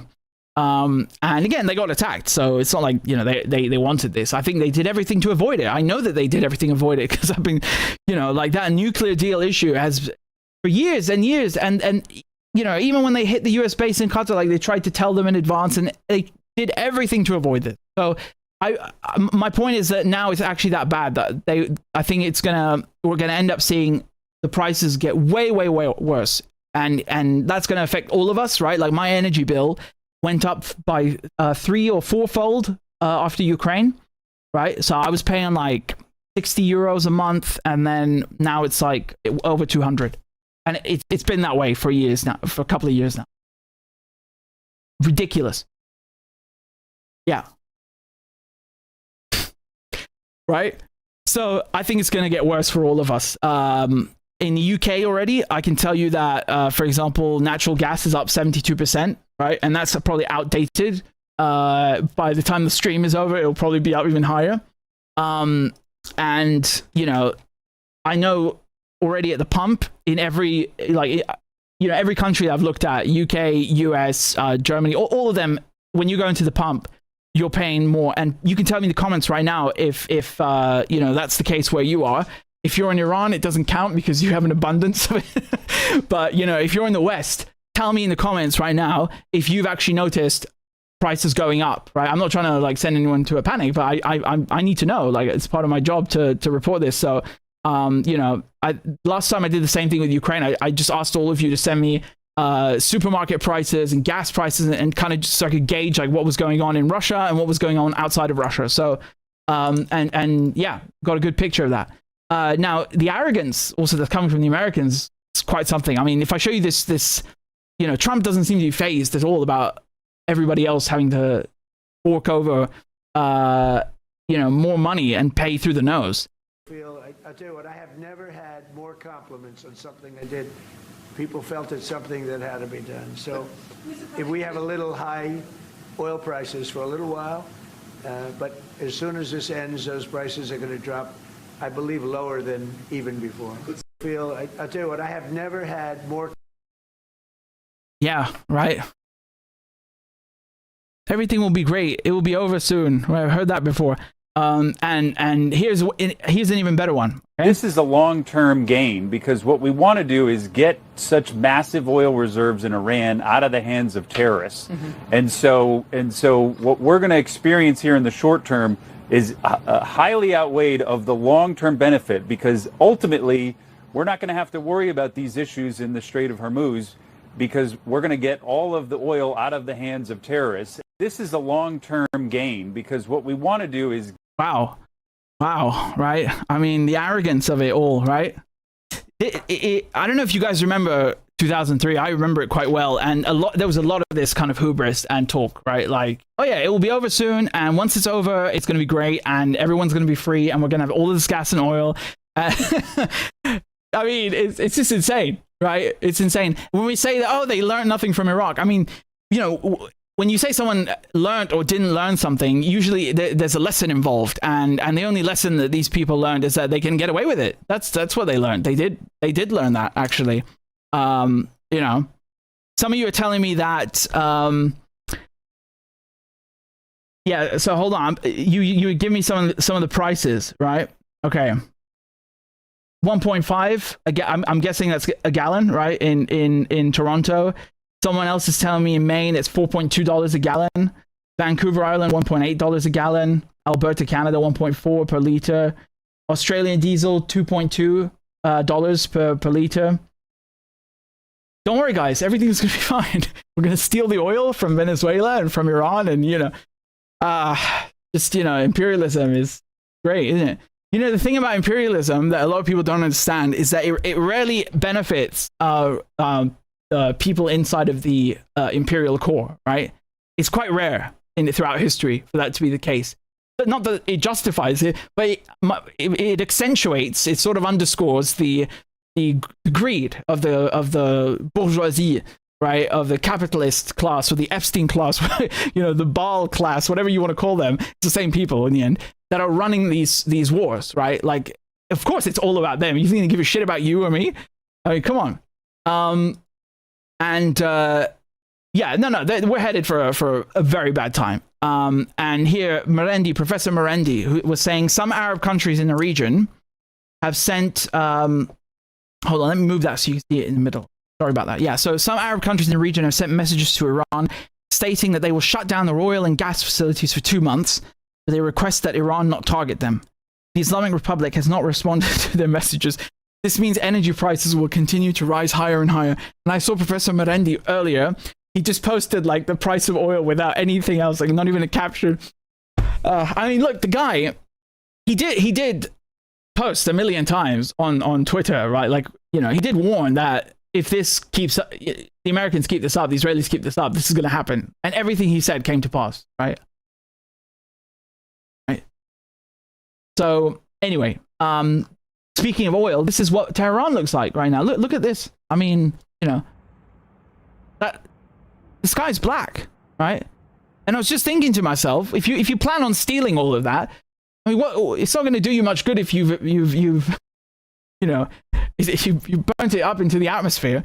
Obviously, it's not all going to burn, but you know, it's this mentality of just plundering and violence that is so chaotic and emblematic of the people running this stuff, right? They don't care, right? If the city is on fire, they don't care about, you know, people there developing diseases or having breathing difficulties or bombing 100 girls in a primary school. They don't care about these things. They're warmongers, right? They're war pigs. So now oil has surged past $100 a barrel, right? Okay. And yeah, that's where we're at. That is where we're at. And of course, you know that oil affects everything else, right?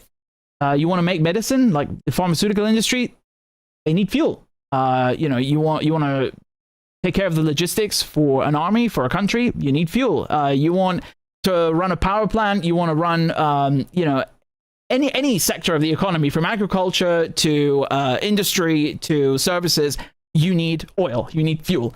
So if, you know, to think that you could just start this war and not even bother to check whether your strategic petroleum reserves are filled up and have your radars blown up, I really, again, I don't want to make any predictions, but the way things are right now, as they stand now, yeah, this is really not going well for the West. Let's put it that way, because it is the West that is involved, right?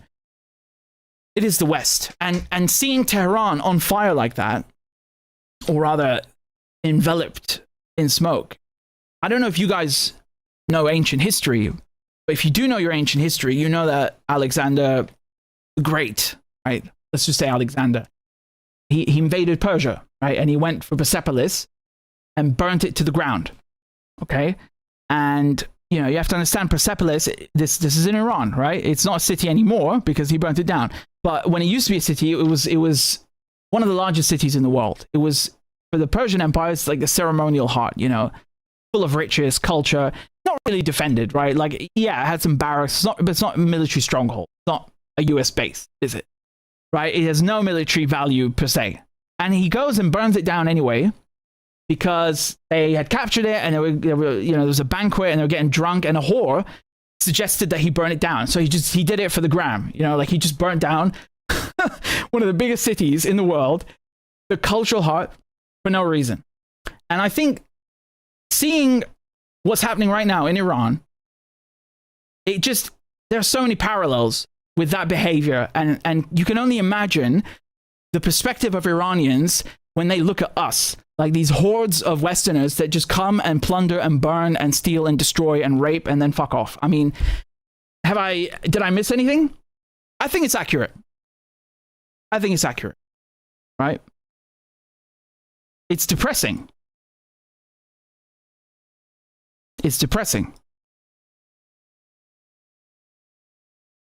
So, you know, in conclusion, all in all, we shouldn't really be playing the victim when we allow the Americans to blow up Nord Stream 2 and Nord Stream 1, and also tried to steal gas from Gaza and signed a deal with Israel, right, and Egypt, and, you know, sanction the crap out of Russia and sanction the crap out of Iran. If there is no energy in the West, it's because the West has caused the situation. Like, the mentality of the people in charge was that we should steal the resources rather than pay for them fair and square on a you know, we always talk about free market capitalism and, you know, how good capitalism is for competition and blah, blah, blah. And really, when it comes down to it, I mean, what is it? It's monopoly. That's what we really mean by capitalism. We don't care about the competition part. We care about the stealing part, right? We don't want to pay for those. We don't want to buy the oil from Iran or from Iraq or from the Middle East like everybody else. No, we want to steal it from them and just take it. And when we can't, we just burn it, you know? And then we try and go and steal it from Gaza. And if that doesn't work, well, you know, we'll try and steal it from Russia and Ukraine. And if that doesn't work, we'll try again in Iran. And it's just, you know, am I wrong? Did I make any of that up?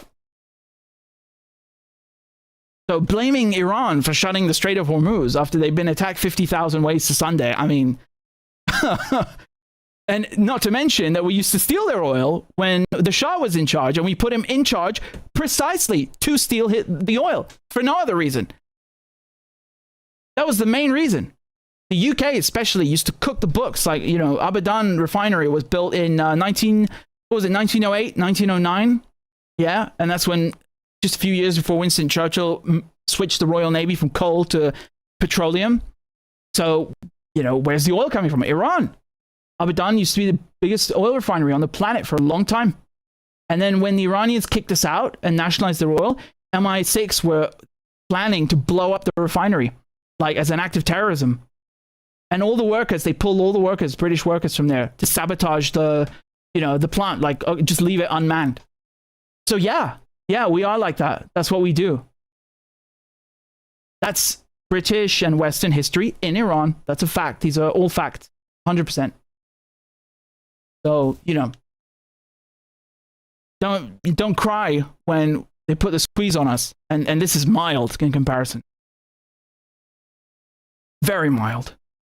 Very, very mild.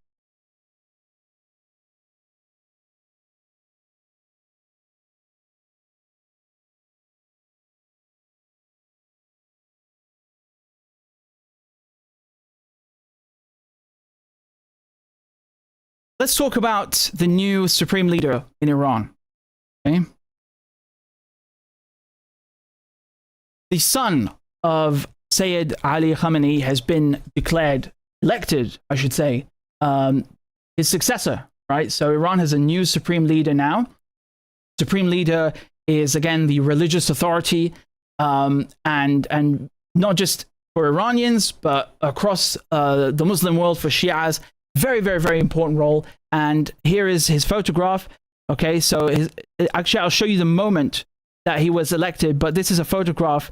You can see here, father and son, right? So on the left, that's Sayyid Ali Khamenei, who was assassinated by the United States and Israel just a week ago, and that's his son on the right, Mojtaba Khamenei, right? So he is now going to take over in the same role, the same capacity that his father had. And again, there's a council that elected, or that elects in general, the supreme leader. It's not, you know, like the Western mainstream media would have you believe some kind of, you know, nepotism, family dictatorship nonsense. No, you have to be elected. I know this is very surprising for some people, but Iran is actually democratic in many, many ways, and more than our country in many ways too. So, yeah. Of course, this is accompanied by the usual threats from the Israelis that they were going to, they said multiple times they're going to bomb the meeting, they're going to bomb the successor. You know, it's just like openly broadcast premeditated murder. But why? No one knows. They just want to kill, you know. Has he done anything? Did you guys even know his name until today? Has he done anything to us? No, but yeah, killing is what we do. So, and then we call them extremists. Funny that. So here you can see when the announcement was made. حضرت آیت الله العظما سید مجتبی خامنه‌ای رهبر عزیز ما ولی فقیه ما الله اکبر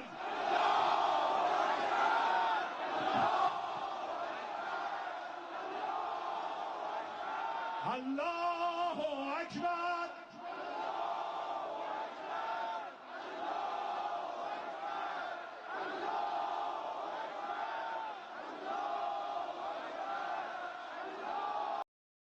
Right, so he was born in Mashhad in Iran, and I think he would have been, I don't know his exact age, but, you know, like when the revolution happened in 79, probably during his childhood, teenage years. So, you know, he's lived through all that, and he used to be a soldier as well.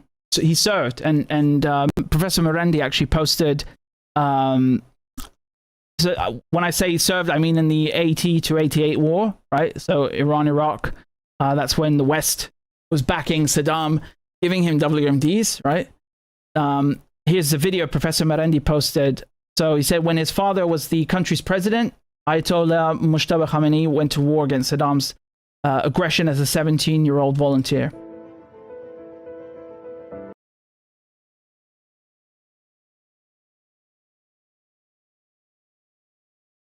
contrast that with Baron Trump, who is missing in action or absent without leave, AWOL, or Netanyahu's son, who is in Miami lounging, you know. Again, I'm not trying to sing the praises of one side over the other, but they are at war, and you know, there's a different caliber of man standing on one side than there is on the other. I mean, it's just, you know, I can't lie to you. There is a difference in upbringing and in mentality and so on, right? There certainly is. And you have to keep in mind that just because he is, by the way, he's not the first son, he's the second son of Khamenei, right? But you know, if he didn't have the religious qualifications and the name wouldn't be enough. You shouldn't think that, it's like in the United States where, you know, you're Hillary Clinton and Bill Clinton was president. Go ahead, you know. Or maybe that's a bad example since she didn't win. Let's say George Bush, right? that's maybe a bit more apt. But, you know, it doesn't work like that. Or you're a Kennedy and you can just make it in politics because of JFK. No, it would not work here, right? I'm sure that there is some part of it is that they wanted him because his father was assassinated and this is such a big war. I'm sure that that's a part of it. But you cannot get over the fact that you still need the religious qualifications. And you know, you need the leadership skills to take up that role. As a matter of fact, I was watching a video of his father, right, of Ali Khamenei, who's just killed, when he was elected, right, after Khomeini's death, and he didn't want the job actually, right?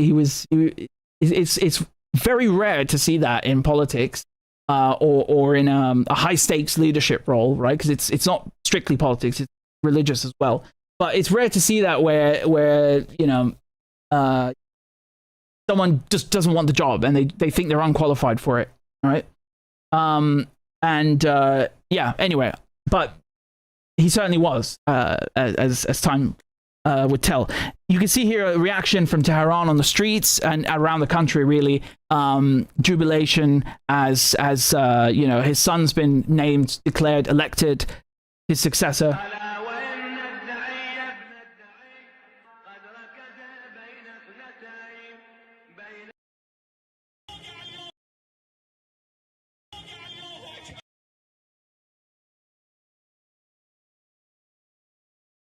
Remember, Iran is a country of 90 million people, and you know, it's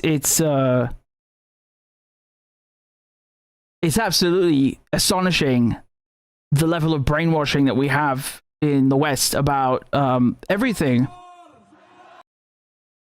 You know, in terms of their religious beliefs, their nuclear program, their political, you know, system, everything. I mean, their economy, everything that we taught and told about Iran here is just a lie. It's just a lie.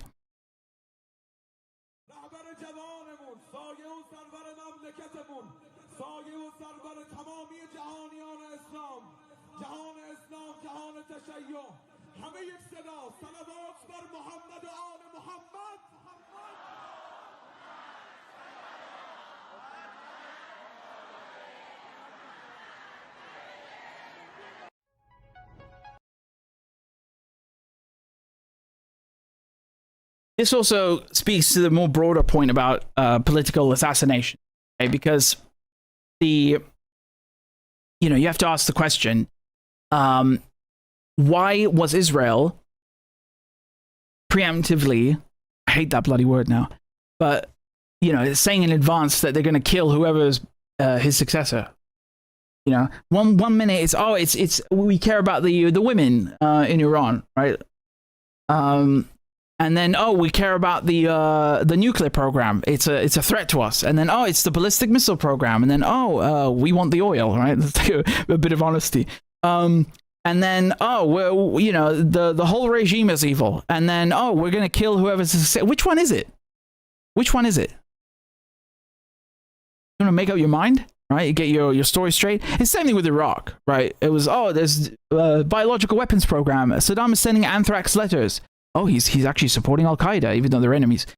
He's actually going to give Al-Qaeda a nuclear weapon. I mean, just, you know, complete bollocks. It's just chaotic. And the problem is that, of course, the government are going to lie, right? Like that's a given. My issue with all this is that what difference does it make that they lie? Like, you know, are you saying that if the lie is good enough that we should fall for it, or like that it justifies X, Y, Z? What is your point, right? Like that is the really concerning part. It's that, like, oh well, at some point, if the lies are strong enough and the lies are consistent enough and the lies are you know, large enough, well, everyone's going to fall for it. And that kind of, yeah, well, it's not our fault. No, I think it is, right? I think it is. But anyway, that's more of a philosophical thing. I kind of just want to point out the assassination aspect, that they have this habit, right? This doctrine, the Americans and Israelis, of assassinating, you know, leaders of the resistance axis, whether it's Nasrallah or Nia or Sinwar or, you know, Al-Daif or Sheikh Ahmad Yassin or Khamenei, etc., etc., etc., right? They've assassinated many people. And they still can't seem to learn that that's not going to really produce any results on the battlefield. I mean, we just looked at Hezbollah's performance, their comeback. It's not only on par with what they used to do, it's actually, you know, surpassed it. And you look at Khamenei, he was killed on the first day. Did that stop the Iranians from lobbing ballistic missiles in return, you know, cutting off the energy, basically cutting off the Strait of Hormuz and 20% of the you know, energy supply? Did it stop the Iranians from destroying all of the radar arrays, the THAAD systems? No.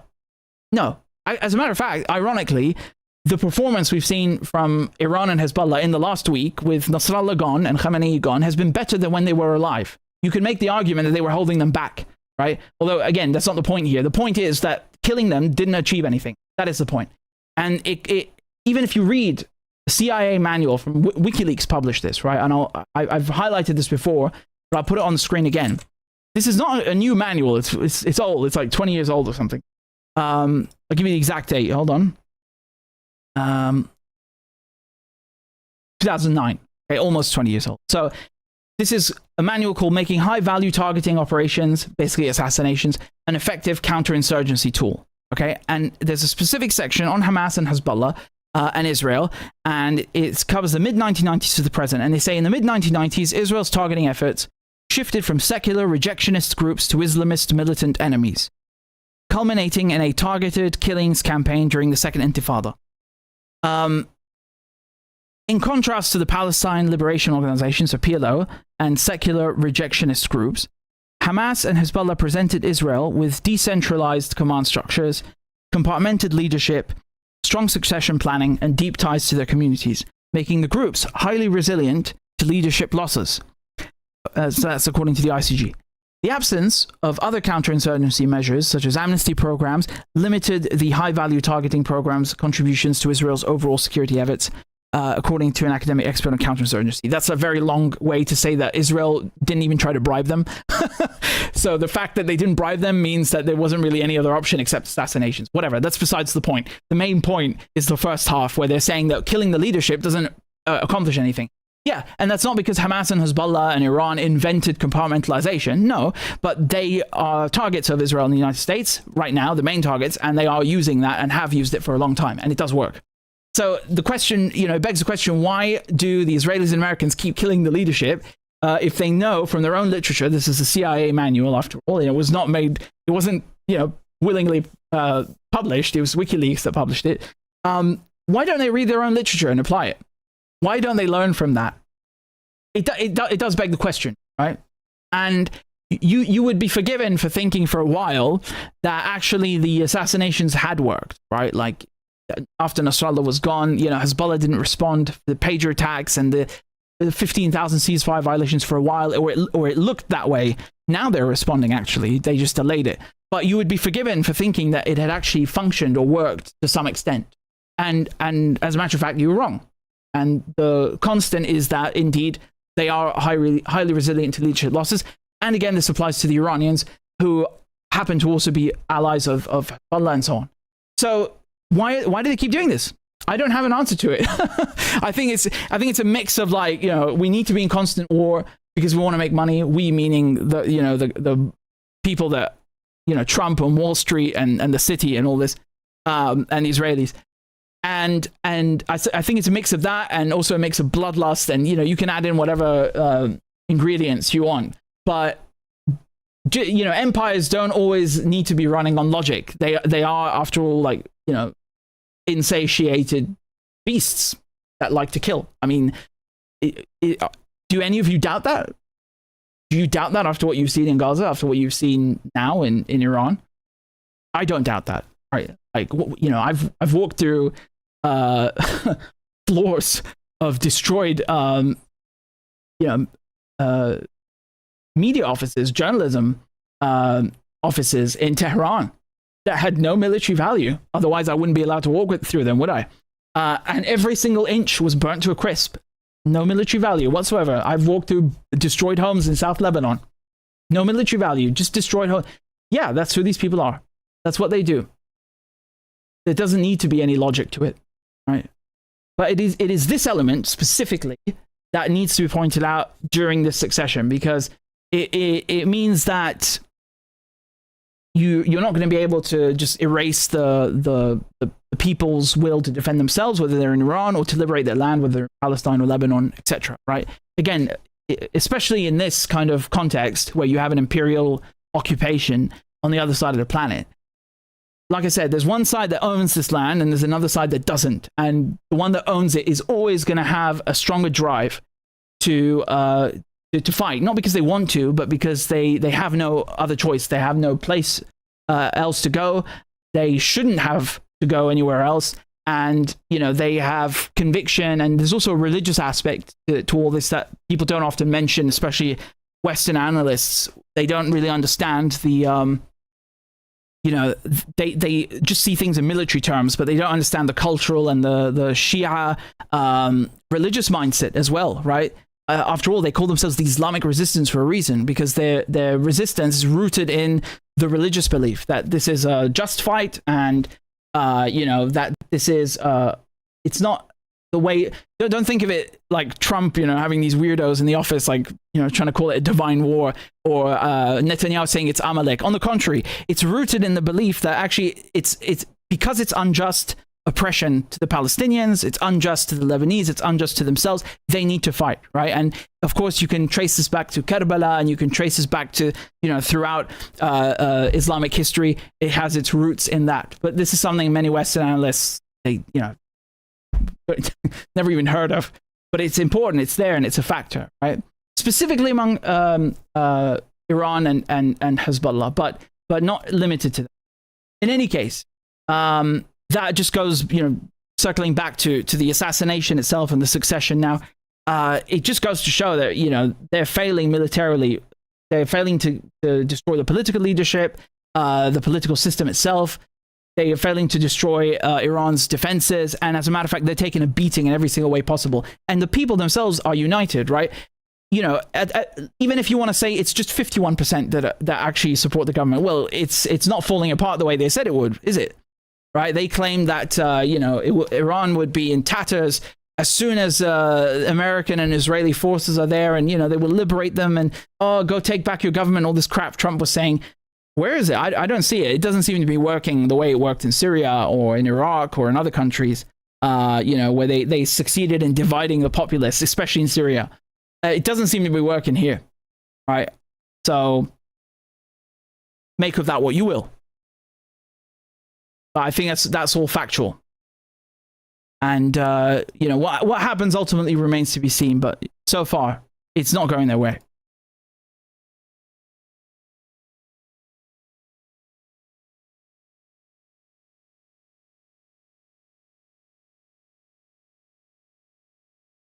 Right. So let's talk about the Royal Navy, right? And Hezbollah hitting RAF Accredited, and this whole what the UK is doing, in this whole mess, and in this war of aggression, because there's a couple of aspects I want to go over. Okay. Yeah, give me a second here. I just want to, okay, so we'll start with this interview. All right, let's start with this interview.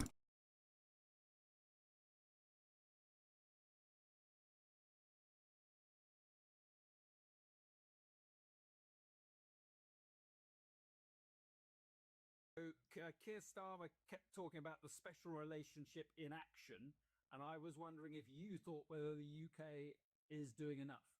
Well, let's just squash any idea of a special relationship. It does not exist. It is a complete fantasy. America does what America wants to do, and Britain's got to look after its interests. And any relationship with America has got to be based on self-interest. So that's the first point. I think the second point I'd make is that Britain shooting down drones, Britain engaged in offensive or defensive operations is invidious, frankly. The fact is that if Britain is involved, our hand is in the bangle. And the so what out of that is that we should not in any way, shape or form be involved with the American... Keir Starmer kept talking about the special relationship in action, and I was wondering if you thought whether the UK is doing enough. Well, let's just squash any idea of a special relationship. It does not exist. It is a complete fantasy. America does what America wants to do, and Britain's got to look after its interests. And any relationship with America has got to be based on self-interest. So that's the first point. I think the second point I'd make is that Britain shooting down drones, Britain engaged in offensive or defensive operations is invidious, frankly. The fact is that if Britain is involved, our hand is in the bangle. And the so what out of that is that we should not in any way, shape or form be involved with the Americans closely, because they are being led by a couple of gung-ho nutters like Trump and Hezbollah without a proper strategy, without serious thought about what the end state for this war is. And unless we keep cool heads, as the Prime Minister is attempting to do, and think things through very, very carefully, this thing could go the way of Iraq, as your previous speaker, the former ambassador US ambassador in Bahrain, made very clearly in your earlier interview. That's interesting you say that. What is your major worry about the way that this is being conducted then? Well, yet again, we have an American president who has gone to war, a war of choice, a war of hubris, frankly, without any clear idea of how the war ends, without any clear strategy. And as the Chinese philosopher, master of war, strategist Sun Tzu said, what, 2,500 years ago, tactics without strategy is the noise before defeat. So the Americans might be getting frightfully excited about sinking submarines and X number of missions, bombing the Iranians to bits. But unless there's a strategy, unless they've thought through the impact of what they are doing on the minds of the Iranian people, this thing is going to go south very, very quickly. And I'll give you a good example.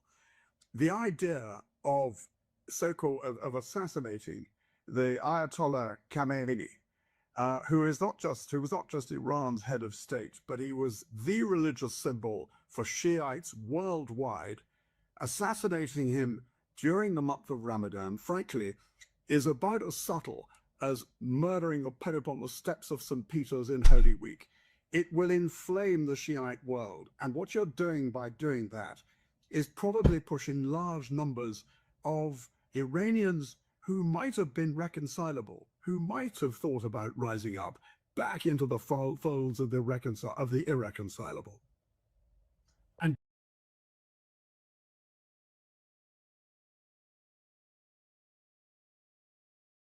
you hear what he called gung-ho nutters? That was so funny, honestly. I think it's the first sensible person I've actually seen on television in the UK. Most of it has been like total warmongering. Bullshit. Like really bad. Okay. Hold on. Let me show you some other clips, okay?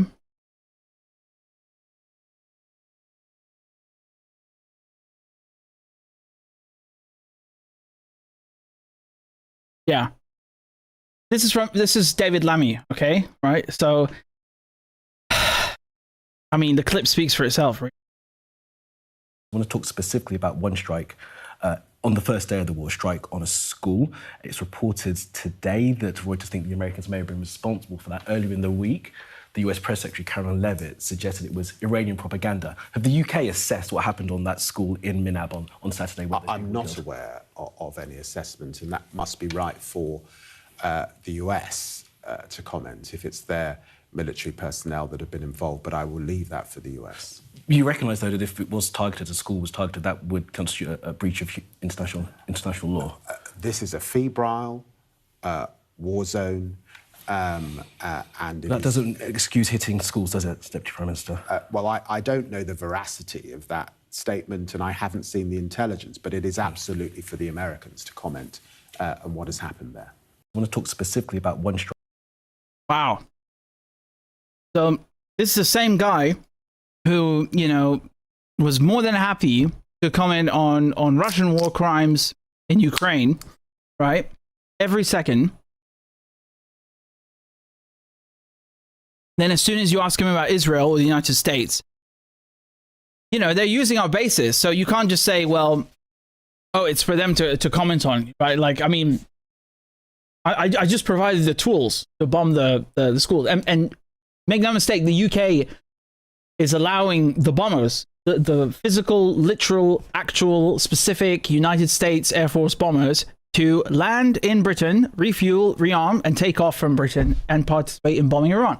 So you are legally, morally, logically involved. I mean, you're in the bloody cabinet. You can't just say, oh, it's for them to comment. Yeah, maybe it's for them to comment primarily, but you're fucking involved, mate. I mean, what is this nonsense? Like, you really, I mean, if I ever get charged with a crime, I'm just going to try it on. Like, you know, well, you know, it's not for me to comment. Just the nerve of it, really, the nerve. Like, this is not a burglary. This is a mass murder of 100 girls in a school that we're talking about. You know, can you think of a greater crime? It's, you know, there are a few greater crimes, yeah, but it's a bit, you know, you got to make an effort. This moron doesn't even know also that Cyprus is not in NATO. I mean, it's just look embarrassing, really. What I would say is we've got 400 people, additional staff dealing with air defences, and that includes over Cyprus. They would have heard the Defence Secretary was there yesterday. They know also that we have deployed Typhoons to the region, F-35s to the region. We will do everything we can to protect our airbase, to protect our staff and people, but also to support alongside our allies, I should say, because Cyprus is part of NATO. The French, the Germans and others have also sent frigates to the region to support those in Cyprus. Well, the safety of that base is essential, and it's not just a base that serves the United Kingdom, it serves the region, and of course we work very much with our allies because Cyprus is a NATO country. What I would say, again, I don't know what planet this guy is on. You know, what really annoys me, and like, it's not bad enough that he's a mass murderer. It's not enough that he's Israel's bitch. But the gaslighting, I find, is almost worse than the actual crime. Obviously, you know, I'm speaking figuratively. It's not literally worse, but you get what I mean. It's so insulting. And just this word salad, like, oh yeah, well, we're supporting our allies and the region and what the fuck are you talking about? Supporting what with what for what? Who? Where? What allies? The United States is from the other side of the planet, first of all. They got no business. Never mind the UK having no business in the bloody region. Doing what? What business do we have in the Mediterranean?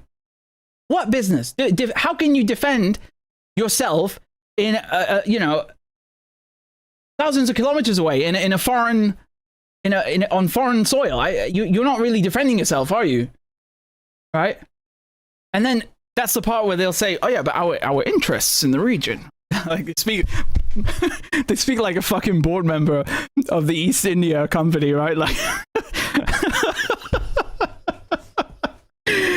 our interests in the region, oh boy. What interests? I look. Let me put it this way. I think the Iranians have an interest, right, to stay alive that supersedes whatever material interests you and your allies have. Yes? Would you agree? Would you grace us with your approval that they are deserving of life and that this is greater than your material needs to suck oil out of the ground? I mean, the fact that I have to sit here and do the job of the entire UK media on my shoulders is so outrageous. Like, is this the fucking best that we can do? Really? I should thank them for sucking so much. Just to have some clarity, when you say the UK resources are being sent to be used in defensive purposes, for defensive purposes, correct? Is that intercepting drones, shooting missiles out the sky or shooting drones? Or is that sending missiles to attack Iranian missile sites in Iran? Well, it is absolutely the first. This is like watching a sketch. You know, you cannot... I swear to God, like, if I didn't know who these people were, and you know, I wasn't a journalist, and I'd never, like, looked at the television in my life, I would think this is like a sketch or something. This has to be a play. These people cannot be real. Well, it's definitely the first. You know, like he looks like some fucking schoolboy who hasn't done his homework, and he's like trying to wiggle out of wiggle his way out by like doing a white lie or something. What the fuck? This is a cabinet minister. I am shooketh. And she helped him out, like, inadvertently. I don't think she meant to, but she kind of gave him a way out. Like, you shouldn't tell him or give him the shooting down drones answer, which is not even defensive anyway, because, you know, you can't attack someone and then say you're defending yourself from them when you're the aggressor. But, you know, like, just ask him, what does that mean? And let him answer and struggle. It is important that I don't get drawn into operational detail, but there's a fundamental basis on which we do this, and that it is legal. And therefore, defensive action where we are being attacked, it is entirely legal to protect our people and protect our staff. We are being attacked? What? Iran attacked us? What? And I didn't know? What do you mean we are being... Really? I mean, what is he talking about? What is he talking about?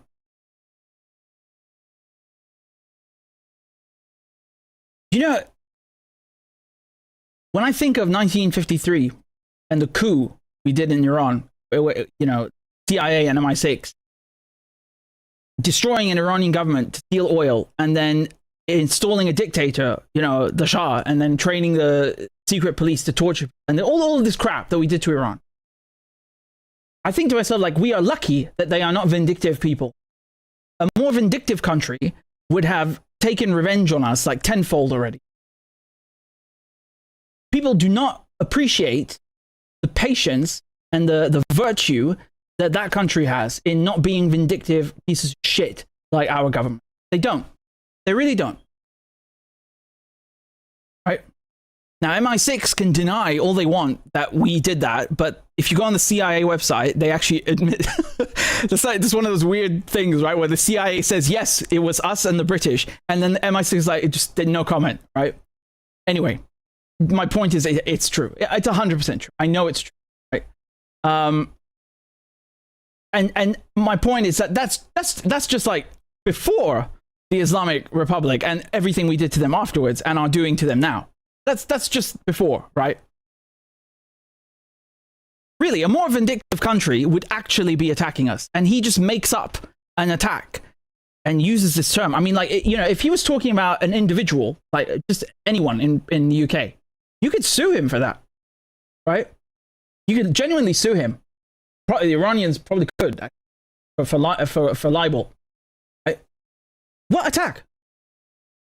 And by the way, if you think he's talking about the RAF base in Accredited, no. Because even the MOD says that that was not Iran, and it was Hezbollah actually that did it, right?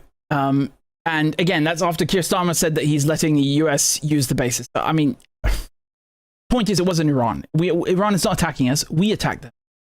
The level of gaslighting is so infuriating. It's like you're trying to sit here and prove a negative, you know, or prove 1 + 1 = 2, and you know, it's like, it's almost degrading in a way, right? I sometimes don't know if we should just ignore these people and shun them into oblivion, or, you know, if it makes you laugh, maybe it's good material. I don't know what is going on. And therefore, this is not a serious country.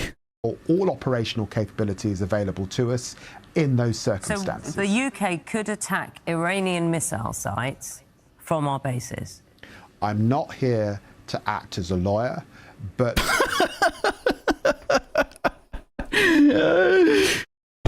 Unbelievable! Unbelievable. They lie like they breathe. I think your viewers will understand that in response to being attacked, yes, we can take down sites that are anticipating attacking our people across the region. So the UK would fire at an Iranian missile base on the suspicion that it was about to fire at us. Well, you will recognise that we have satellite capability, we have intelligence. So, someone really needs to explain to them that Iran is very, very far away from the UK and cannot fire at the and doesn't want to fire at the don't give a shit. They just want to be left alone, right? They just make up scenarios in their heads. Well, not in their heads. If it were just in their heads, that would be half a problem. They're on the air making up scenarios like children. This is infantile, isn't it? In many ways, this is not a serious country. They make shit up on the air. Oh, but if Iran were to attack us, then could we attack? You people are on fucking crack cocaine. Actually, you give people on crack a bad name, but like, you people are deranged. You are genuinely screwed up in the head. They just make up scenarios and treat it like it's a real national security threat that needs to be discussed with a cabinet minister in front of the public on television. What the fuck is going on? Capability. I understand that, but it's about the anticipation. It's about the anticipation. So it wouldn't have had to fire. It could do it. We could fire at an Iranian missile base because we anticipate that it will fire against us. Okay, I think we're moving on to another clip. I've had it. This is not even everything. It's not even everything. Here, look at this. Okay, now we've got. So you guys, you're aware Labour and power, yeah. So that's Lamy and Starmer and so on. And Labour, I should remind you, started the war in Iraq with the US, right? So you might be thinking, well, maybe the opposition have something more, intelligent or down to earth to add to the conversation. And you would be wrong. As the leader of the opposition, people are clear as to what exactly you're calling for. Right. You are saying that you, if you were Prime Minister, would be authorising RAF jets to be attacking mainland Iran. Is that what you're saying? We are not troops on the ground, but the missile launch sites, yes. So those would be missile strikes on the Iranian mainland by RAF jets. That's sites, what you would now authorise. I think that is the right thing to do. That is the right thing to do. It is important that as the leader of the opposition, people are clear as... So I have a suggestion, and this is just me thinking out loud. But what if we got the parachute regiment to land in Iran with no boots, barefoot? Then we wouldn't really have boots on the ground, would we? You could completely...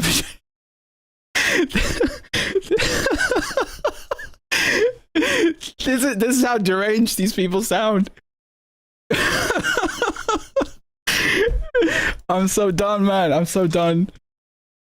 Oh, okay. Here's a more rational human being. I mean, there's absolutely no question in international law that the attack on Iran by Israel and the US was completely illegal, and there's no way around that, and every serious authority agrees. And Starmer, for the first time, and all credit to him, said, no, we're not joining in. We believe in international law. And I thought, at last, Starmer's standing up to America. It's not just, kowtowing again and again. But then we get all this muddle and fudge we've got now because Britain's so entangled with the US and so entangled with the idea that it makes us important to have what we call a special relationship, but not very many people in the US do. They call Israel their special relationship. And you're getting all this fudging now. I mean, if it was wrong to attack, then it's wrong to give America the authority to use our bases to continue to attack. And I understand that the president of Cyprus said, yes, we want you to protect us, but we don't want you authorizing America to attack from Cyprus. So we're now in a muddle again. And it's, I mean, to be fair to Starmer and co., Britain is up to its neck. It's military coordination, it's intelligence coordination with the American alliance. And we need to start disentangling. And it can't be done overnight. And that would be a difficult process. But rather than fight, given the situation in Europe as well, and this is an issue for all European powers too, we should be more clear about where we're going. That's where we go. And our job is to have a defensive arrangement in Europe. And then I think we have to say, what is the base in Cyprus really for? For America to, attack Gaza? What is the Diego Garcia for? It's so that America gets access to the Middle East. I mean, we could save some money, focus, have a clearer strategy. So Starmer was brave for a bit, and now we're back into fudge because we don't dare to. Yeah, I mean, brave for a bit is, a bit of a stretch. I think he was just lying. I told you he was lying. I wrote it somewhere on Twitter. I said, I bet you £1,000 that they're lying and that, the UK is helping with this invasion, with this attack. Of course. Look, they screwed up the quote unquote messaging propaganda. That's all that happened. Like, make no mistake, this is the same government that when they came to power, like, started mass arresting people, including me, and started, helping the Israelis with the genocide, or rather continued helping them, but even to a greater level, right? Like, Labour invaded Iraq, again, as I told you at the beginning of the segment. It's not beneath them to behave like this. It's who they are. And again, you have to understand Labour in I know the name implies otherwise, but it's like the Democrats in the US, right? I mean, most of you are American, and we all know Democrats and Republicans are two sides of the same coin. Same shit, different toilet. It's the same thing in the UK. It's the same thing in most of the West, really, unfortunately, right?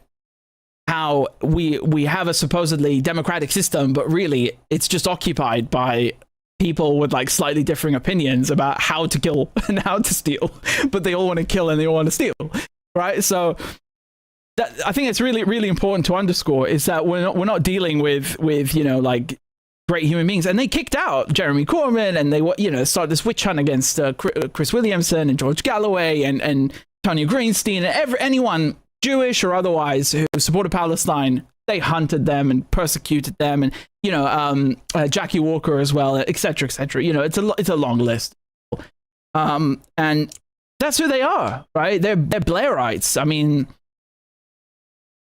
and the media in England, and I'm sure if Glenn is watching this, if Glenn Greenwald is watching this, he's enjoying this very much because he likes to take jabs at the UK, and he's right to do it. He's right to do it. But Glenn will always post about how shitty the UK media are because they're all in bed with the establishment. He's 100% right. Like, it's especially true of the UK. I know it's common in most countries, Western or otherwise. Right?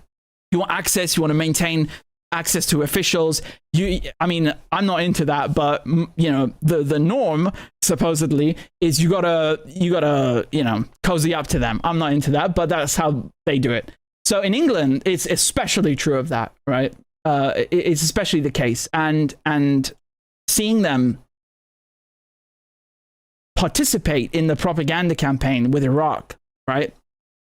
And the names they give up, like the BBC and the sexed up dossier, right? Like, what do you mean sexed up? It's just lies about WMDs. There's nothing nice about this. It's just propaganda. And you know, and then they'll come back 20 years later and be like, oh yeah, once upon a time in Iraq, and they'll like show you how bad the war was, but when the war was actually happening, they didn't really find it to be an issue. And it's the same thing every time, right? Like when it's actually necessary, when it's time, when it's actually urgent for them to do their jobs, they just won't. And then they'll be all, you know, responsible and conscious of the geopolitical disaster when it's too late already. They're doing it again right now. So my point with that is of course they're going to fail to hold the this government accountable. I mean, they didn't do anything during Iraq, and they didn't do anything during the genocide. So that's why we have people like Tony Blair coming back, you know. So it's just disgusting, and you should see the propaganda. This is from the MOD, okay? This is from John Healey, okay? So apparently he's the defense secretary, right? Like I say apparently because in England, you have to understand the way politics works is that they change jobs like they change socks, right? You know, one day you could be the health secretary, tomorrow you're the foreign secretary. You're neither a doctor and you have no diplomatic background, but hey, you know, your friends said you can have the job. I mean, it's the most corrupt shit you've ever heard of, right? So they change jobs like they change socks. And so now he's apparently the defense secretary, and who knows, maybe tomorrow it'll be David Lammy, who knows. But he went to Cyprus yesterday, the day before, and made this video to show you how defensive it is. Where we are. My first priority is always protecting British people, British interests, British allies. And that's why we've been flying defensive missions since day one on Saturday. It's why we have to change what we do as circumstances and threats change, and we see what the Iranians are hitting back with. So overnight I'm putting in anti-drone helicopters, 2 Wildcats. We are putting new extra fast jets into the region. We'll have a Type 45 destroyer in the area, and we've got top experts today. I mean, he sounds like he's stocking a supermarket shelf. He really, it's like that boring. Extra fast jets. What the fuck? Yeah, I'm pretty sure they're extra fast, man. Are they going to be extra crispy by the time Iran's done with them? God, what a joke. Arriving in this island on Cyprus to help coordinate the air defences, not just what the UK is doing, but alongside the US and other allies that are putting in their ships and their systems now. But above all, this is a chance just to meet the extraordinary British Forces personnel on the base today and say a big thank you.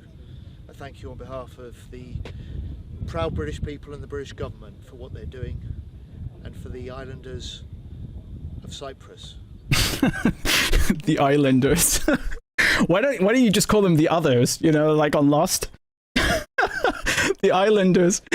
Oh man. I mean, like, what does that even mean? Like, England is also an island. Are we the islanders? But seriously, like, he doesn't even know. I don't even know what he's saying. Do you know what he's saying? What is he talking about? Like, what? They use all of these big words, and you don't know what they're actually trying to say. It's like listening to an AI hallucinate. What are you defending? Can you not speak fucking clearly? This is the thing, is that they wanna do things that are really bold, like stealing and killing, and then they wanna like pussyfoot around what they're doing. You can't have it both ways. If you want to be a murderer and a thug, then you have to talk like one. Okay? You have to be very clear with what you're trying to do, right? Because no one respects this. You just look like a joke. I think the Iranians are watching this and like quivering in their boots. Even Donald Trump, and this is really gonna make you laugh. Even after Keir Starmer sent his cabinet to do all this shit, this video, like John Healey in Cyprus and Lammy to go on TV, and, you know, he said, okay, fine, I'll let the Americans use the base. Even after all of this, okay, do you know what Trump says about Keir Starmer? I saw this today, a few hours ago, and I just died laughing. So Trump accuses Starmer of seeking to join wars after we've already won.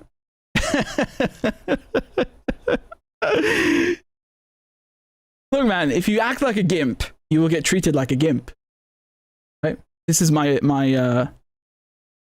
this is what I would say to Starmer. You acted like a gimp, and now you get treated like a gimp. Okay? That's what you are. You're a gimp. And it's so funny, like watching him bend over backwards. And I know Glenn is laughing right now. It's so funny watching him bend over backwards to please the United States, and then they still insult him, and publicly too. Like this démarche, this dress down is so humiliating, you know? At this point, like I would even after all of this, I would tell Keir Starmer, like, dude, just pull the plug. Like at this point, you have nothing to lose. You have lost all shame, and you're screwed and fried at this point. So at least just pull the plug. Like you have one shred of dignity at least, you know? Like this is so humiliating. And Starmer deserves nothing less, by the way, right? He deserves nothing less. So look at Trump saying, asked about UK bases, we don't need them. It's actually a lie. It's a lie, which is what makes this even funnier, right? Is that like he's actually still using them and still insulting Starmer because he knows he's not going to do anything. And I'll show you a video. You can see right here these bombers landing on UK soil, right? So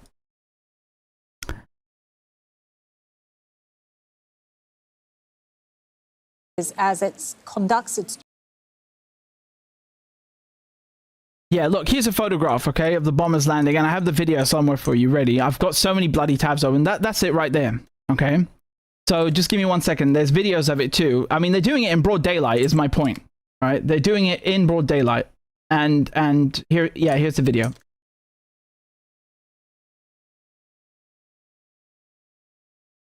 Not hiding it at all, right? And again, this is a B1, so, I mean, you don't need to have access to, you know, top secret intelligence to know that it's involved in the strikes. We know it's involved in the strikes. The US have many bases in the UK, and they have nuclear weapons stored in them too. They use them for logistics, and, you know, that, listening to that former head of the former deputy supreme allied commander, NATO, talking about how there is no special relationship, he's absolutely correct.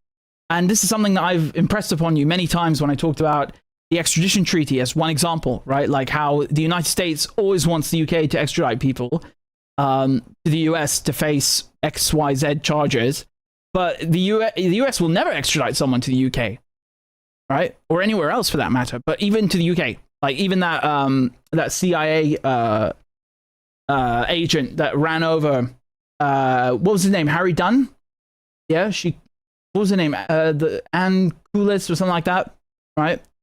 So she drove on the wrong side of the road like an absolute moron, and killed him and just fled. And US tried to buy the parents off and refused to extradite her. So that one example. It's just one example. There are many others. And that's one aspect of how there is no special relationship. I mean, look, if you actually had one, right, that you could sell to me and convince me, I mean, I still wouldn't be convinced, but like, you know, you on top of everything, it's like adding insult to injury. Like you want to do favors all the time and there's nothing in return, and then you want to gaslight me on top of it. I mean, who are you kidding? You know, you're out of your mind. You just want to be a gimp. And I don't want to be a gimp, and I don't think most of the people in England want to be a gimp either. So, or gimps either. So, like, what is this? You know, what does the UK get out of all of this? Do we have bases in the US? No, we don't. Right? And no UK bases in the US. Do we have, like, you know, if you ask someone like Starmer, what does the UK get in return? The only thing that they will tell you is that, oh, it's intelligence sharing. And you know, there's like defense cooperation, which basically means, oh, American companies get to work on things with UK companies and both of them make money. It doesn't mean anything for you or me. And I think both of those points are ridiculous because the UK is the best in intelligence. If you go and look at, you know, this is something that a lot of people overlook, but the Snowden documents, half of them involve or implicate GCHQ, right? We call them NSA documents, but I would guarantee you that the British intelligence had a role in making sure the media don't call them GCHQ documents and stick to NSA because they never want to take credit. They like to stay in the shadows and be cunning and all this crap. So my point is that you're coming to me and telling me we have to give the Americans everything they want because we share intelligence. We don't need to share intelligence. You know, we have the best signals intelligence with GCHQ, and you know, I just don't see the argument. It's just not factual. It's just not anchored in reality. The UK does not need anyone for intelligence if that's the argument. It's the other way around, if anything, right? Yeah, the NSA are very good. Sure, so is GCHQ. So again, the argument makes no sense. And intelligence for what? Is there a war that I'm not aware of that we absolutely need to, you know, work on with the Americans? There's no threat. No one is attacking us. There is no need for any of this. Half of this is wasteful spending, if not more. So I don't understand the argument. And defense cooperation again means literally nothing. For what? Killing children in Gaza? For killing people in Iran? Then you know, to hell with the defense cooperation. It's not defense, is it? It's more like offensive cooperation. That's what it is. So I don't see the argument, right? And even on a personal level, man, how do you allow someone to talk to you like? Again, I'm referring to Trump and Starmer, right? How do you tolerate that behavior, man? Come on, like as just a dude. Forget you're the prime minister, right? How do you tolerate that? You know, when I said a gimp, I didn't mean literally. Maybe he is. But yeah, here's another video. Just you see, all of this coverage in the media is deranged, isn't it? And now we're sending apparently a Royal Navy destroyer. I have bad news, but we don't really have a navy. This is not, you know, the heyday of Queen Victoria or, you know, the East India Trading Company. There is no navy. What navy? Iran is laughing at this. I mean, you know, even the Americans, who have the best navy, or used to, are being chased away out of the Red Sea by Yemen and Iran. So what, you know, who are you scaring with this? I just don't understand this nonsense. And you said yourself from the MOD that Iran didn't fire the drone at RAF Accredited, even though they would have been justified to do so under international law. And you're still sending the destroyer anyway. So who are you trying to scare? Hezbollah? You're going to terrify them to death with a destroyer? What is going on? What is this nonsense? Like, you know, it's all fine for me here to sit and comment on the government, but really, objectively speaking, if you think the Iranians are looking at this and terrified, I have bad news for you. I mean, the thing is that none of these people care about tactics or strategy or you know, victory or objectives. It's about money, right? Every single pencil, every paperclip, every boot, every you know, pair of shoes and socks and bunk that gets filled, someone is making money off of it. Right? Don't think it's just in the US. Again, a lot of these companies in the UK and the US have defense cooperation, right? So they're all making money out of this. They're not interested in winning. As a matter of fact, the longer the war goes on, the more money they make.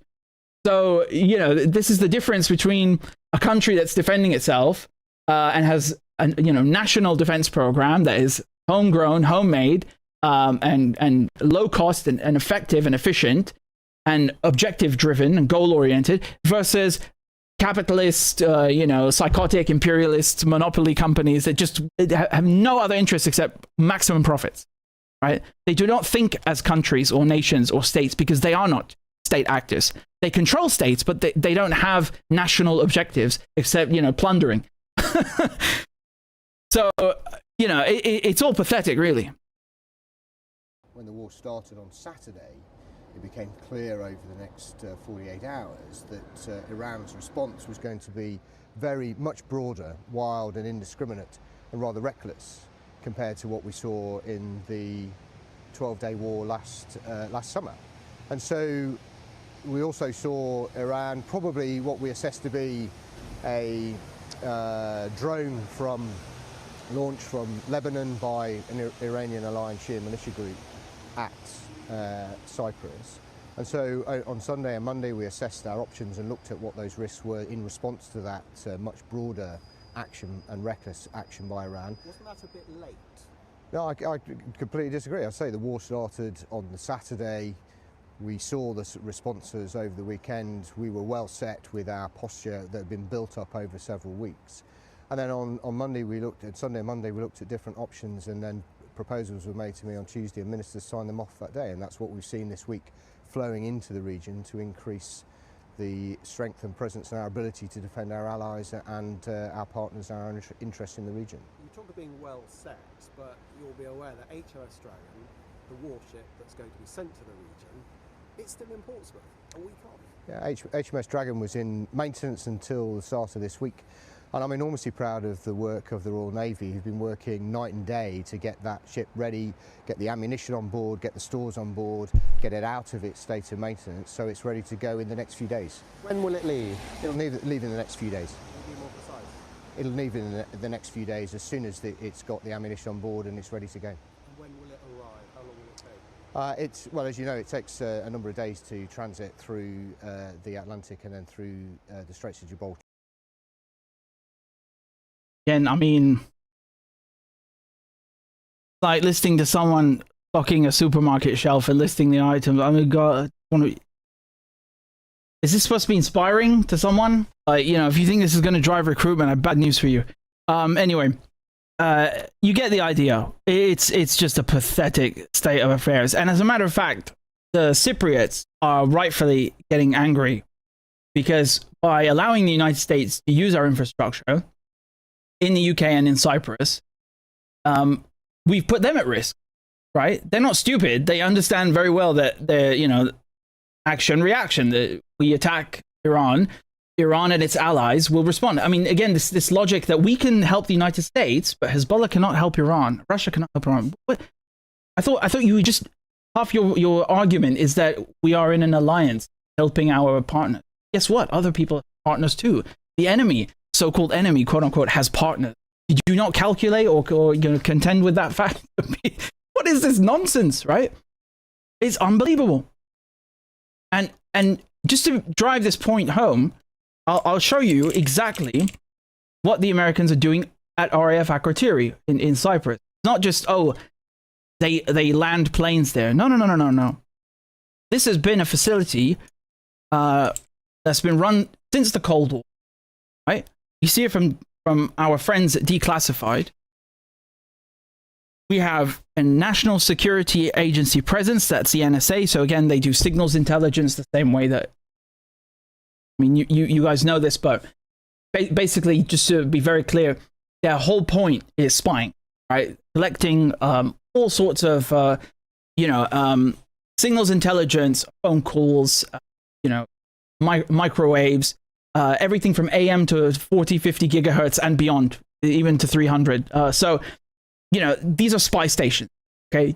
They are some of the most important spy infrastructure that the West has, period, right? And it's not just that, but also the fact that we have hundreds of American troops based on Royal Air Force and RAF bases in Cyprus, and also they are using the airstrip to support their war effort against Iran. So it's all of these things, okay?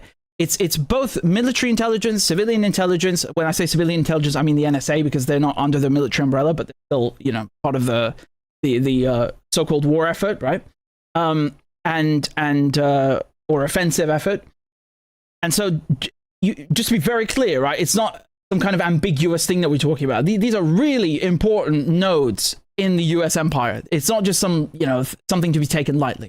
Okay? That's the point. And so we are putting the Cypriots at risk, not to mention the fact that we have no real justification for being there at all. I mean, it doesn't matter. It shouldn't have to depend on us putting anyone at risk in Cyprus for it to be manifestly wrong and offensive, right?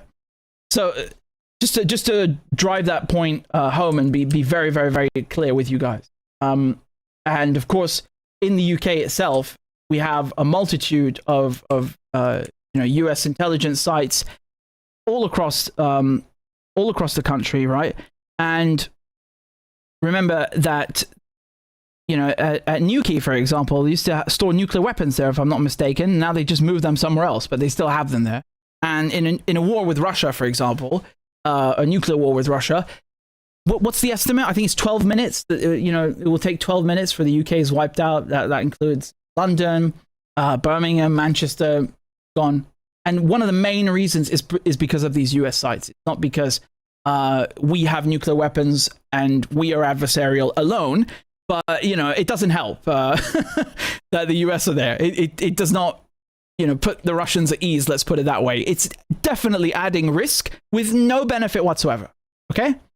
Not to mention the fact that it's being used to murder people in Iran, and, we shouldn't have to think, oh, are they going to drop a nuke on us for it to be wrong? It's wrong because it's wrong. It doesn't matter, it doesn't depend just on what we gauge their response to be, right? So, just want to make that very, very, very clear. And I saw protests happening outside some of these bases in the last couple of days, outside the US Embassy in London. I saw a video of a guy just like walking past and yelling, bastards, like over. Yeah, I mean, it is a protest, I guess, but there were more, let's say, formal or organized actions taking place. And yeah, ideally you would want a sustained encampment or a permanent protest, the way in Niger they had that outside the French bases, right? I covered that with you guys, and they kicked them out in the end. Huh? I mean, it was due to a multitude of reasons, but it was definitely not ideal for the French to have thousands of Nigerians outside the base, outside the front gate every bloody day. Just they got the point and they had to pack up and leave, right? So I really genuinely think that it's immoral for these bases to be in England. They are illegal under international law in terms of what they're doing, right? It's not us hosting them is not illegal, but what they are doing is illegal in Iran. And if honestly, I wouldn't be surprised if they also participated in the Gaza genocide, right? There's also talk that Epstein was landing his jet at RAF bases. I don't know if those were also joint US bases, but that sentence alone is unbelievable. And they're putting us at risk. I mean, there's just no matter how you look at this, under every single domain or lens, the bases shouldn't be there. There is no threat. That we don't need the Americans. I just don't understand what the reason for all of this is. Right? It doesn't make any.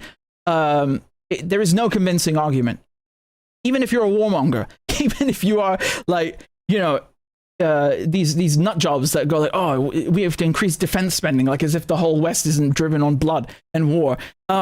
Again, they're a waste of money, and the United States doesn't even pay us for them, by the way, right? Like they cover their own costs allegedly, but we have the privilege of just giving them free land. So we are losing money actually by hosting these bases. Not to mention, we are participating in illegal war. So I mean, how many ways to Sunday do I have to explain this? It's wrong. It's stupid. It's inefficient.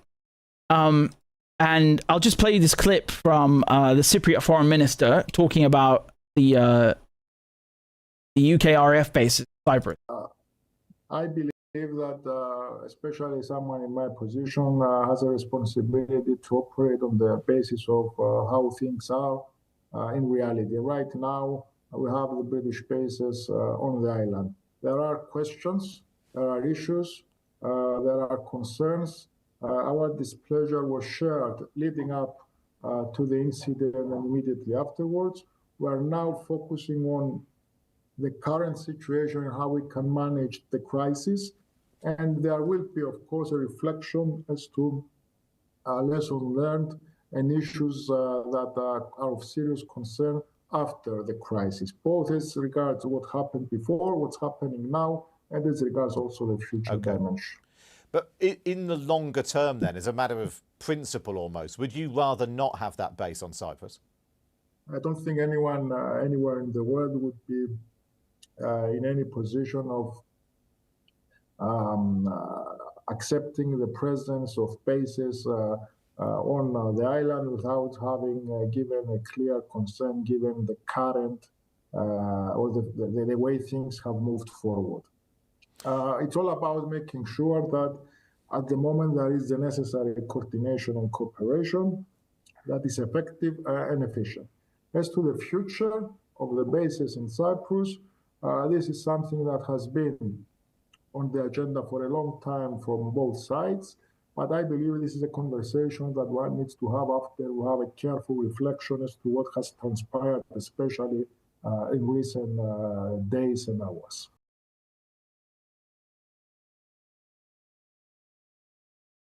I mean, the best thing, honestly, for us would be if they kick us out. Yeah, maybe that's what it's going to take. I don't know, but in my opinion, this government are incapable of listening to reason. I think they've proven that with Gaza, with, you know, even their own electorate.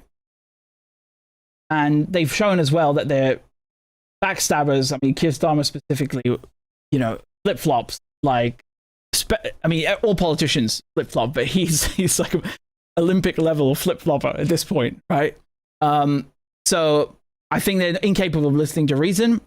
And he has shown that he is spineless, like really spineless, to the point that Trump can insult him, and he's more than happy to allow US to keep using the bases, right? Like, he won't even stand up for himself, never mind, you know, any presumed values. So the conclusion is that in the end, someone has to take direct action to shut these bases down. And I think protesting, permanent encampments, maybe boycotts, you know, there are methods. You can be creative. I'm not encouraging anything, but my geopolitical and journalistic assessment of the situation is that this government are incapable of listening to reason, and the only way to shut the American bases down is through direct action, peaceful direct action. So that's all I'll say on the matter. Let me show you what's going on with the Israelis. Okay? So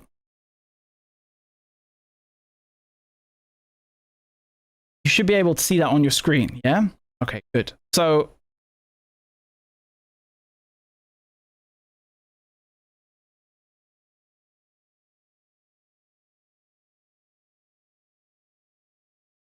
the Israelis have decided that Jewish Israeli citizens can no longer leave. And what they're basically doing is rationing the amount of seats available on departing flights. Not on incoming ones, but on departing flights. So I'll give you the facts and then the analysis. This is a headline from the Times of Israel. It says, Israeli airlines launch first outbound flights from Ben Gurion since start of Iran war. Okay? So a first few hundred passengers were able to leave Israel on Sunday after Tel Aviv's Ben Gurion airport was partially reopened for outbound flights for the first time since the opening Israeli and US strikes on Iran on February 28th. Flights are currently operated by Israeli Airlines, El Al, Israel, and Arkia, alongside a series of restrictions to more than 30 destinations in Europe, the US, and Asia, etc. The maximum of 2 narrow-body aircraft were permitted to depart per hour from Ben Gurion with no more than 70 to 100 passengers per flight. Okay? Now, they say the number of outbound flights is tied to the number of repatriation flights. Why would they say that? So they say, apparently, that they are trying to repatriate around 120,000 Israelis. However, since partial reopening of Ben Gurion, about 15,000 Israelis returned home on 90 repatriation flights. Then you have another 37,000, they claim, returned via land border crossings, maritime routes, etc., etc. Okay? So why is this relevant? Why is this important? Well, you know, countries close down their own airports and airlines suspend flights during wartime all the time. It's very common. It's not the first time. But to translate what is going on here, the Israelis are basically using Israeli Jews as human shields to keep the colony alive. That's what's going on. And they said in the article that the number of outbound flights is tied to the number of inbound flights. I mean, why would you tie the two together, right? And why would you limit the number of passengers per flight? You know, a plane is a plane. It's not going to make a difference if there's one person on the flight or, 300 and it's a jumbo jet. It's very, very obviously tied to the colonial aspect. And we know that after Al-Aqsa flood, you had in the first 2-3 months, and this is, I think it was also Times of Israel that reported that, and I covered this on the channel, you had about 500,000 Israelis that had left the colony, and we don't know really how many came back, but, you know, a lot of Israelis have dual, triple citizenship, because just by virtue of being settlers, right? They are foreigners just by being settlers. So they can easily leave the colony and return to their original countries and then come back whenever they like. And as a matter of fact, many of the people that took part in the Gaza genocide were foreigners, right? They were often dual citizens. So you have thousands and thousands and thousands of Israeli dual nationals that left the UK, the US, France, Germany, and really all over the planet to go to Gaza, take part in the slaughter, and then just come back like nothing happened. And you even had flights. Keep in mind, this is during, so this is right after Al-Aqsa flood, which you would think is the most dangerous time, right? They were flying into Israel, the El Al airline, right, the biggest Israeli airline, with the number of passengers overflowing. Like I showed you these videos. You had people that didn't even have seats. That's how full the planes were, just because they wanted to take part in the genocide, right? These were not people trying to repatriate, so to speak, or go back to the colony. They were just there for the war tourism, for the Jewish jihad, if you will, as some people nickname it. So, and there are many similarities, right? I mean, goes without saying, but that shows you the level of disregard for safety, flight safety regulations, for travel safety regulations, and how it has nothing to do with any of that. And when they want to, you know, they just everything goes out the window, right? This is directly tied to that. They are afraid that the whole project, the colonial project, will collapse if too many settlers leave. So they're trying to ration it. And this is not the first time they do this. They've done this several times during the last 2-3 years. Again, covered all of those on the channel. And, you know, it speaks volumes that, you know, at the end of the day, in conclusion, they're basically just using Jews as human shields, right? And I think that for the Israelis, who constantly accuse everyone else of using human shields, that this should be pointed out, should it not, right? That they are willing to let people stay in a war zone and potentially risk injury or fatality purely for the sake of keeping the Zionist entity alive. And this shouldn't surprise anyone who knows the history. I mean, if you know the roots of Zionism, like I'm talking 100 years ago, before it became you know what it is today, Zionists used to be sort of like an outlier, you know, bunch of nutters. They were not the majority of Jews in Europe. Like if you would ask, you know, if you go back, if you had a time machine and you went back to the early 1900s and you asked a Hungarian Jew, like, you know, are you Jewish first or Hungarian? They'd say Hungarian, right? It's the same across most of Europe. And they would consider Zionists to be like nut jobs and all these, you know, all these arguments and fights between Jewish communities in Europe and Zionists. Now it's different because they've kind of turned it on its head and made Zionism more prevalent. But the point here is that the reason I'm bringing this up is because when the Nazis came to power, they signed agreements with the Zionist movement, and this is evidenced by a book by Lenny Bremer, right? So who is a Jewish author, and the book is called 51 Documents of Zionist Collaboration with the Nazis. Right? It's just one of his books. He's written other ones as well, and you know that book specifically doesn't even have anything in it from himself personally. Like there's no writing in it. It's just documents, which is actually a very, very good way to make a point. Just documents. There's like one sentence before every quote unquote chapter, and the chapter is just a document, proving the you know, underscoring the point in the title. So it is abundantly clear. It's a historical objective fact that they cooperated together. And I'm bringing that up in relation to this because it shows you that since the beginning of the Zionist movement, they've always actually used Jews as human shields, or stolen their assets, or thrown them under the bus politically, you know, and even abandoned them to, you know, death camps or expulsion, as long as it helped them with the Zionist colonial project. And this is a very, very important point to underscore because it shows you how that's always been the nature of the movement, right? And how Europeans have always supported that, including some of the most evil, darkest governments in European history. So that is really, really something that needs to be underscored. And it's just inherent to the nature of Zionism. So, you know, if you're willing to throw non-Zionist Jews under the bus because they don't support your colonial movement, then you're going to use them as human shields as well, and trap them inside of the colony, right? You have no regard for human life. And the same thing applies to Arab Jews. I mean, they destroyed Arab Jewish communities all across the Arab world, in Syria, in Iraq, in Yemen, in Egypt, all for the sake of populating this colony because they couldn't convince enough European Jews to move. So attacking Jews and using Jews and you know, destroying Jewish communities has always been a Zionist feature, right? That's very, very important to underscore. It's not the main target, right, of the movement. The main victims are, of course, Palestinians and Levantines, but it needs to be underscored because they always portray it as being like the quintessential manifestation of Judaism when it's like 100-year-old European colonial movement and nothing more. That's the point I wanted to underscore, right?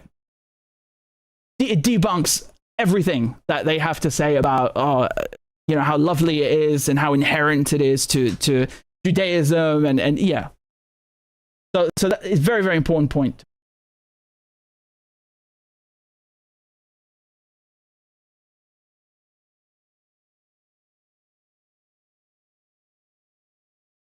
I want to show you something about the girls' school in Iran, okay? Because there's been a few more details come out since then.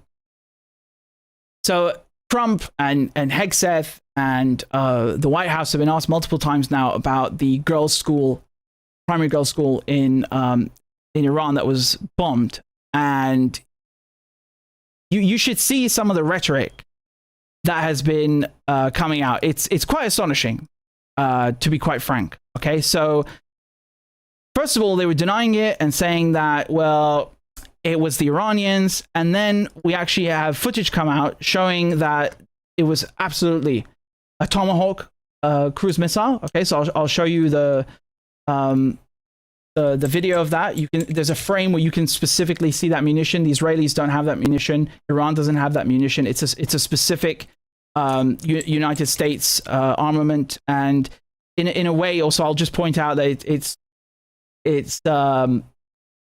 in a sick way named after, the name Tomahawk is taken from Native Americans, right? So you can see in the footage here, right there, the Tomahawk cruise missile, okay, that was dropped on this school, killing, I think the death toll is 168 now, right? And that proves without a doubt that the United States did it. And there's also a map that Pete Hegseth and the Pentagon were showing of targets in Iran. The school was on the map, right? Which I think they forgot to delete or remove before putting it on display. And you can just listen to some of the interactions with the press. Tie right there. You got a tie on. Yeah. Thank you. Come back with the BBC. Can you give us an update on what the administration knows, what you know now about the reported strike on a girls' school in southern Iran on Saturday? All I can say is that we're investigating that. We, of course, never target civilian targets, but we're taking a look and investigating that. Red tie in front. Just on the basis that with the information you would have, your reconnaissance abilities, ability to gather information, I mean, it's several days on now. So is there any clarity on whose munition this was? We're investigating it. Thank you. Still investigating. Here they are asked again on a plane on Air Force One. Did the United States bomb a girls' elementary school in southern Iran on the first day of the war and kill 175 people? In my opinion, based on what I've seen, that was done by Iran. Is that true, Mr. Hegseth? It was Iran who did that? We're certainly investigating. Still investigating. But the only side that targets civilians is Iran. We think it was done. We think it was done by Iran. Can you give us an idea? Because they're very inaccurate, as you know, with their munitions. They have no accuracy whatsoever. It was done by Iran. Can you give us? I've been sitting here for 2 hours showing you the radar systems. The 132, the TP2. All of those THAAD radars taken out with surgical accuracy, clinical accuracy. Do you agree with that statement that Iran has no accuracy? I think they've proven that they certainly have unbelievable accuracy. Not to mention the fact I just showed you the video, and that was a cruise missile, and they don't have that munition. Period. That's American. Why would they bomb their own school? Iran today accused the U.S. of hitting a desalination plant in Iran, and they said that might open the door to other strikes on infrastructure, non-military. Allow us to also open the door to other strikes against them. Look, can you respond to that allegation? Did the U.S. hit the desalination? They are among the most evil people ever on earth. They cut babies' heads off. They chop women in half. What they did, take a look at our... What is he on about? What is he talking about? This is like great value version of the October 7 propaganda, you know. October 7th. Take a look at what they've done over the last 47 years. So I know nothing about a desalinization plant other than to say if they're complaining about a desalinization plant, we complain about the fact that they shouldn't be chopping babies' heads off. So I can't show you this, but I've seen the photographs of 100 plus. Again, I think it's 186. I'm just not sure how many of those are teachers. I think maybe a dozen, but it's well over 100 dead schoolgirls, and some of them didn't even have. How can I put this? They were unrecognizable. They were so charred that they had to run DNA tests on some of them to identify the children. Or, for example, they used the backpack. There was no body for the parents. So really, if someone's, chopping babies' heads off, it's Trump, right? Not to mention, we've seen them do that, them meaning the United States and Israel, in Gaza, right? They kind of have a track record of chopping, of decapitating people with bombs. So I'm not really sure he's in a position to accuse others. Not to mention the fact that there's just no proof of it. I don't even know. Like it feels almost benign to even address this. It's like, so the gaslighting is incredible. It's like it's not even worth a response. I don't know what to say. It's just. Imagine you're listening to that, and that's one of your family members, like kids at that school, and you hear this, right? I mean, I guess if you drop a bomb on a girls' school, you're also going to be capable of lying about it, right? Like it's kind of adding insult to injury, but it's not beneath you, is it? I don't know what to say. It's just so beyond the pale. And then you hear this kind of stuff from Hegseth. Flying over Tehran, flying over Iran, flying over their capital, flying over the IRGC, Iranian leaders looking up and seeing only U.S. and Israeli air power every minute of every day until we decide it's over. And Iran will be able to do nothing about it. B-2s, B-52s, B-1s, Predator drones, fighters, controlling the skies, picking targets. Death and destruction from the sky all day long. We're playing for keeps. Our warfighters have maximum authorities granted personally by the president and yours. Flying over Tehran.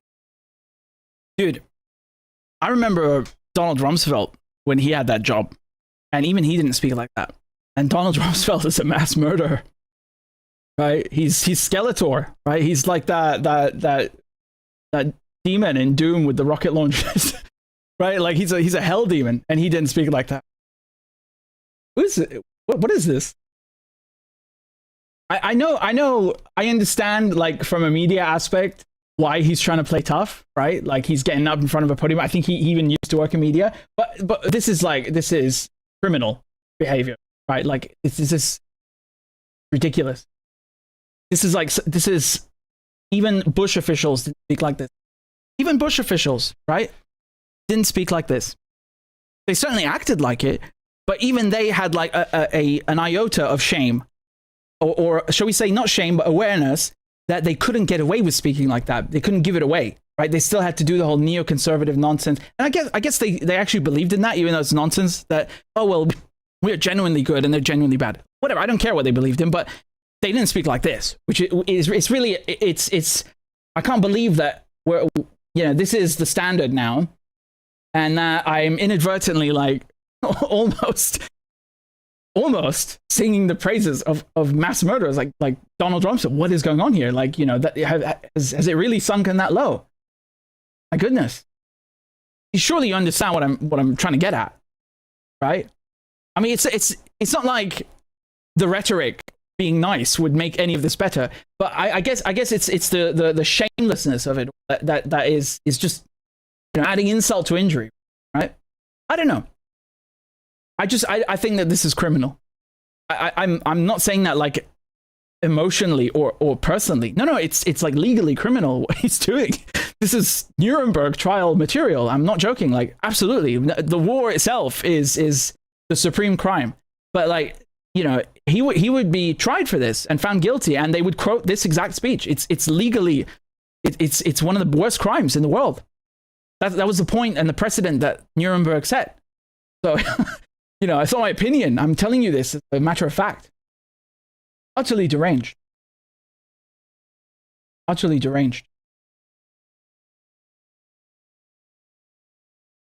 And it's not the only clip I've seen, by the way, like this. There are other ones, right, where he's, you know, putting on an act and everything. I guess it's not an act, is it? You know, when you're literally doing it. But here's the White House also. Did the United States airstrike a girls' elementary school and kill 175 people?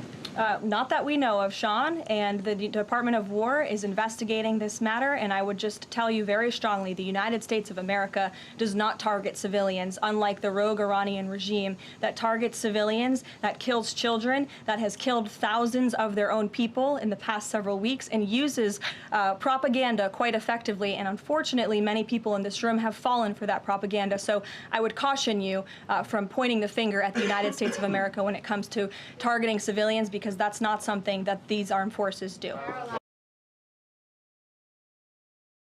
That's just, and I'm not even going to address it. I mean, come on. Yeah. Unbelievable. Unbelievable. You know, some of the things that happen in Iraq are so bad, I can't even read them to you, because I think, you know, the filter, you all know what I'm. And that's just like one example. You want to talk about Vietnam or Korea? I mean, like Japan, 2 nuclear bombs on civilians. Like, what is the case that we have to make here? God, how insulting. You know, and let's play devil's advocate literally for a second and say it was an accident, for example, hypothetically. Does that make it any better? Like, you know, how are you going off and making a case that you got the greatest weapons and greatest intelligence, and you are equipped and qualified to do this when you make quote unquote mistakes like that? Like, there's no way that you can look at this, whether it was done on purpose or by mistake, and come out with a positive conclusion. So I don't know what's going on here, and unless you can convince me aliens dropped it, you know, we're going to come to the same conclusion, aren't we? This is extraordinary. And you have to keep in mind that some of the arguments I've heard from not these people, because they're refusing to address it, they know they're criminally liable, but something you'll hear on mainstream media is that, well, the school, or the Israelis particularly will say this, the school was next to, you know, an IRGC facility. Again, I thought you have precise smart bombs, so I don't know how that's relevant. And if you want to play that game, there are tons of US schools next to US or on US bases, and I'm pretty sure that you know, none of us would agree that you know, none of us would say that those are targets, because they're schools and we're not insane. So what's your argument? You know, even if that's the case, Iran are not the only ones that do that, and it doesn't justify, you know, you have to take into account proportionality. I really can't think of any situation where you know, barbecuing, charring literally 180 school kids and their teachers is a proportionate cost. Like, who are you killing? You know, who is so, or what is so valuable and imminent, this imminent threat? You know, how is it so great that is a justifiable cost? It just, there is no scenario imaginable where you can justify this. It just doesn't add up. It doesn't. And keep in mind, this was during the opening salvo of strikes. Okay? And he was bragging about, the CENTCOM commander was bragging about how this was bigger than shock and awe. And you know, you guys remember the footage of shock and awe during 2003, which is considered, I think, again, it's not my personal opinion. I think I'm speaking for a lot of the planet when I say that those images were considered like the height of, you know, US imperial crimes, right, around the world. People saw them, and right, any sympathy that people had for the US after 9/11 was just gone after that. So to compare this with that and brag that it's even bigger, what was possibly, you know, so egregious that you had to put it in the target bank and kill all those girls? And besides, if you're confident in your behavior, then just tell us why you dropped the bomb. But they won't even address it. So all of it is criminal. You know, the narrative, the act itself is just. And we're just talking about one thing that happened. Like, never mind Khamenei, for example. They murdered his granddaughter and his wife along with him in his home. I mean, there's just no argument for murdering the guy. He's not a military commander. He's a religious figure. And the guy wasn't in battle. He was in his house. You resume civilian status when you go home. Everyone does. You're off base, then you're off duty. Done. It's a war crime. I mean, I don't. And again, proportionality. There's so many issues with it from top to bottom. Right? And I saw in Tehran, when I was there last year, I saw the houses for the nuclear scientists. They killed all of them in residential areas, all of them in their homes with their families, neighbors killed as well. You know, half of them, like I said, are scientists. They don't even have military ranks. They're not even in the armed forces. And they're off base. And they're at home. And it's at night. No, it just doesn't work. You can't make the legal argument or even a moral argument. It doesn't exist. So when they say they don't target civilians, I'm telling you firsthand, that's horseshit. I've seen it myself. I saw that. I walked through the rubble. So, you know, they target journalists. I saw a charred ambulance. You know, these are multiple sectors of civil society. You know, scientists, medical workers, journalists, all of them are targeted. So this lie that they don't target civilians, rubbish. You know they're lying, but I'm just substantiating it with firsthand, you know, reporting that it's a lie. And now what they're doing is even, you know, surpassed the 12-day war. Someone who goes on camera and you know, brags about death and destruction from the sky.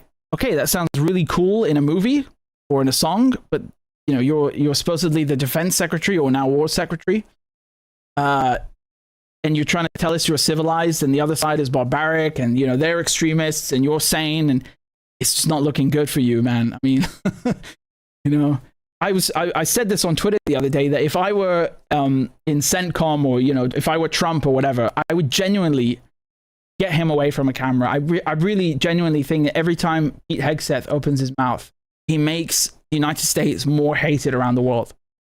And you could make an argument that that is actually a threat to national security, because then, you know, you're going to have people lashing out. So if I was Trump, I would genuinely shut him up. Like there is no need for him to go in front of a camera and brag about these things. Like, you know, I know that the bigger crime is the crime itself, right? But like, just from a strategic or tactical point of view, if you are on the US side and you want to do effective evil, they're not even smart about it. It's like, they're drunk with arrogance. You know what I mean? Right? It's complete hubris. I suppose it goes hand in hand, doesn't it? Right? Like I said, empires are not always strategic in their crimes and don't have to be necessarily. I mean, evil is evil. It's not always cunning, right? But the contrast with Bush is still shocking, right? I mean, I think many of us still haven't absorbed how serious this war is. And a lot of that is because of the censorship, which is kind of ironic because, you know, I don't know if you'd agree with me, but I felt like Iraq was, maybe it's because the build-up was also a lot longer and started with the anthrax letters and one in October, trying to blame that on, you know, the UN's. They tried to go through the UN and then Colin Powell and all of these things, you know, in the UK with the 45 minutes. So maybe, I don't know. This war is definitely bigger, and they're saying it themselves. And we all know that Iran was the final item or target on. It's always been, you know, it's always been about Iran, and all roads lead to Tehran. So I think part of it is due to the censorship. Anyway, that is certainly an ice cold reminder of dealing with.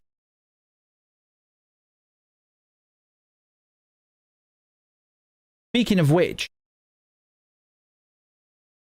I want to talk about, we'll talk about the Iranians hunting CIA in a second, but I wanted to talk about the submarine first as well, because that relates to the aspect of the criminal behavior, the legality of it, and why this is significant.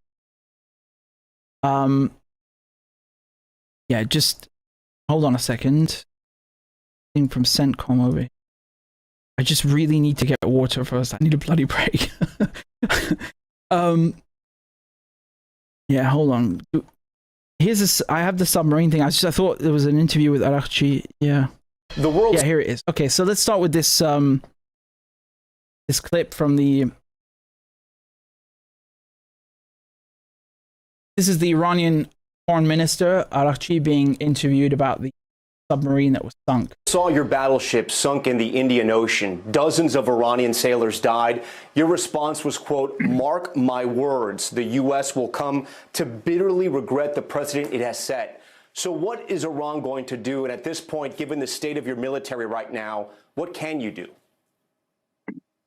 Well, first of all, that was a training Navy, training ship, which was invited by the Indian Navy to take part in an exercise, and they went there as their guests, the Indians guests, and they did participate in that exercise, and they were in their way back home, and the ship was unarmed. So attacking an unarmed ship full of training officers and sailors is a war crime, I have to say. What type of battleship, Minister, excuse me, but what type of military would allow a battleship into the ocean with no weapons on board? Well, because it was, the goal was not, their aim was not going to war. They went for an exercise, which was arranged by the Indian Navy. There are so many other guests who went there, and they, took part in a parade, and everything was a peaceful, training course or a peaceful training process. So they didn't need, weapons. They actually went to that mission long before the war started. And when I said that the U.S. would regret that, I meant that they have, the U.S. have unfortunately set a precedent which is, against the international law and would actually damage the whole concept of international, law of seas. When an unarmed, ship is attacked with no reason, and a big number of sailors are killed without taking part in any battle, that would set a precedent.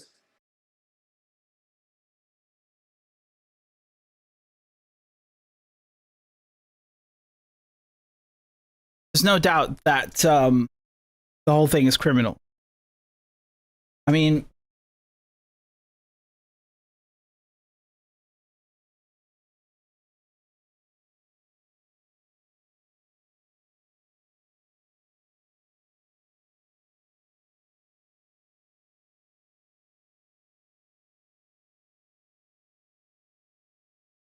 people want to make the argument that if you attack a ship, or regardless where it is in the world, that it's perfectly fine, and the fact that there's no munitions is... Look, first of all, this was cowardly, right? There's no question about that. And the United States knew exactly what is on board the ship. It has no military value, and they've gone and murdered these people. And the real crime here is that they didn't rescue the survivors. Okay, so people want to be smart and say, well, it's a submarine. It can't rescue anyone because, it's not like a destroyer or a frigate. That's not the point. They should have radioed, the nearest Coast Guard or nearest naval base, regardless what country it is, and told them to help. And they didn't do that. So, you know, it just speaks to the whole criminality of the US Army at this point and how they're behaving. I mean, you can't honestly make an argument that this had any military value. And it's like following suit to bombing a school full of, you know, children. It's like, well, whatever, just drop the bombs, right? So this, just to give you the numbers, right? They used a Mark 48 torpedo, okay? And this was near the coast of Sri Lanka, about 25 nautical. And the name of the ship, IRIS Dina, okay? So about 87 sailors killed and 32 rescued by the Sri Lankan Navy. And I think there's about 60 to 100 others missing. Probably, I don't know if they found any of them, but, you know, it's, I mean, imagine if the Iranians had done this to the US, right? How many times have you heard about Pearl Harbor? Oh my God, the surprise attack. It was a declaration of war. It was so cowardly, etc., etc. Well, you know, you can make the argument this is similar, right? You launched a surprise attack on an unsuspecting vessel in international waters with no military value. And Pearl Harbor, you have to keep in mind, was a response to US oil blockade against the oil embargo against the Japanese. Okay? Whether you think that's justified or not is something else. But my point is, Iran didn't put an oil embargo on the US for them to even attempt to justify it. Yeah? They started the war, the Americans. So there's just no way you can really look at this and find some kind of rationale or legal justification. Yeah? And the fact that the US Navy used the Royal Navy base in Chagos, in the Chagos Islands. Okay? And that was recently, you have to understand, recently there was this controversy about the UK acquiring it purely for the sake of the Americans using it as a forward base. That's exactly what happened. And lo and behold, they've used it in a theater of war, in a war of aggression to kill, you know, almost 100 sailors, if not more, for no reason, for no good reason, right? And again, if you flip the story around and the Iranians had done this, they'd be screaming bloody murder, right? This is the footage released by the Pentagon, okay, by Hegseth, who of course was bragging about it as usual.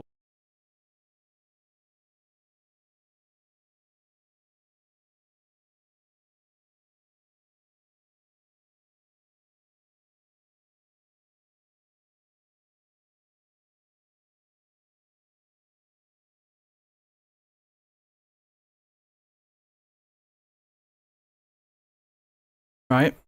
And here he is. The Iranian Air Force is no more, built for 1996, destroyed in 2026. The Iranian Navy rests at the bottom of the Persian Gulf.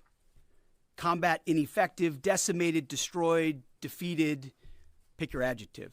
In fact, last night, we sunk their prize ship, the Soleimani. Looks like POTUS got him twice. Their Navy, not a factor. Pick your adjective, it is no more. In fact, yesterday, in the Indian Ocean, an American submarine sunk an Iranian warship that thought it was safe in international waters. Instead, it was sunk by a torpedo. Quiet death. The first sinking of an enemy ship by a torpedo since World War II. That's not even really accurate. But anyway, yeah. I think you get the idea. The guy's a bit, bit deranged, yeah? I think, in my opinion, the reason they're doing this is to compensate for the humiliation of the radar systems being destroyed. Because Iran has never been a naval power or an air power. So, you know, you're saying you've destroyed the Navy. I mean, look, let me put it this way. If I were Trump and he came to my office, you know, in the White House, and this is his report. Oh, we've destroyed the Iranian Air Force and the Iranian Navy. I'd be like, and you think that's a fucking achievement? What about their drones? What about their missiles? What about the stuff that actually they actually use to project strength? What about that? I don't give a crap about the Air Force and the Navy. I genuinely fire him. Like, genuinely, I'd be perplexed why he thinks this is an achievement. So, you know, the only way I can rationalize this bragging, well, there's two ways. He's just, you know, it's his bloodlust, right? He's insane. And the other thing is they're trying to compensate for the fact that they have in no way, shape, or form diminished Iran's missile, drone, or defensive capability at all.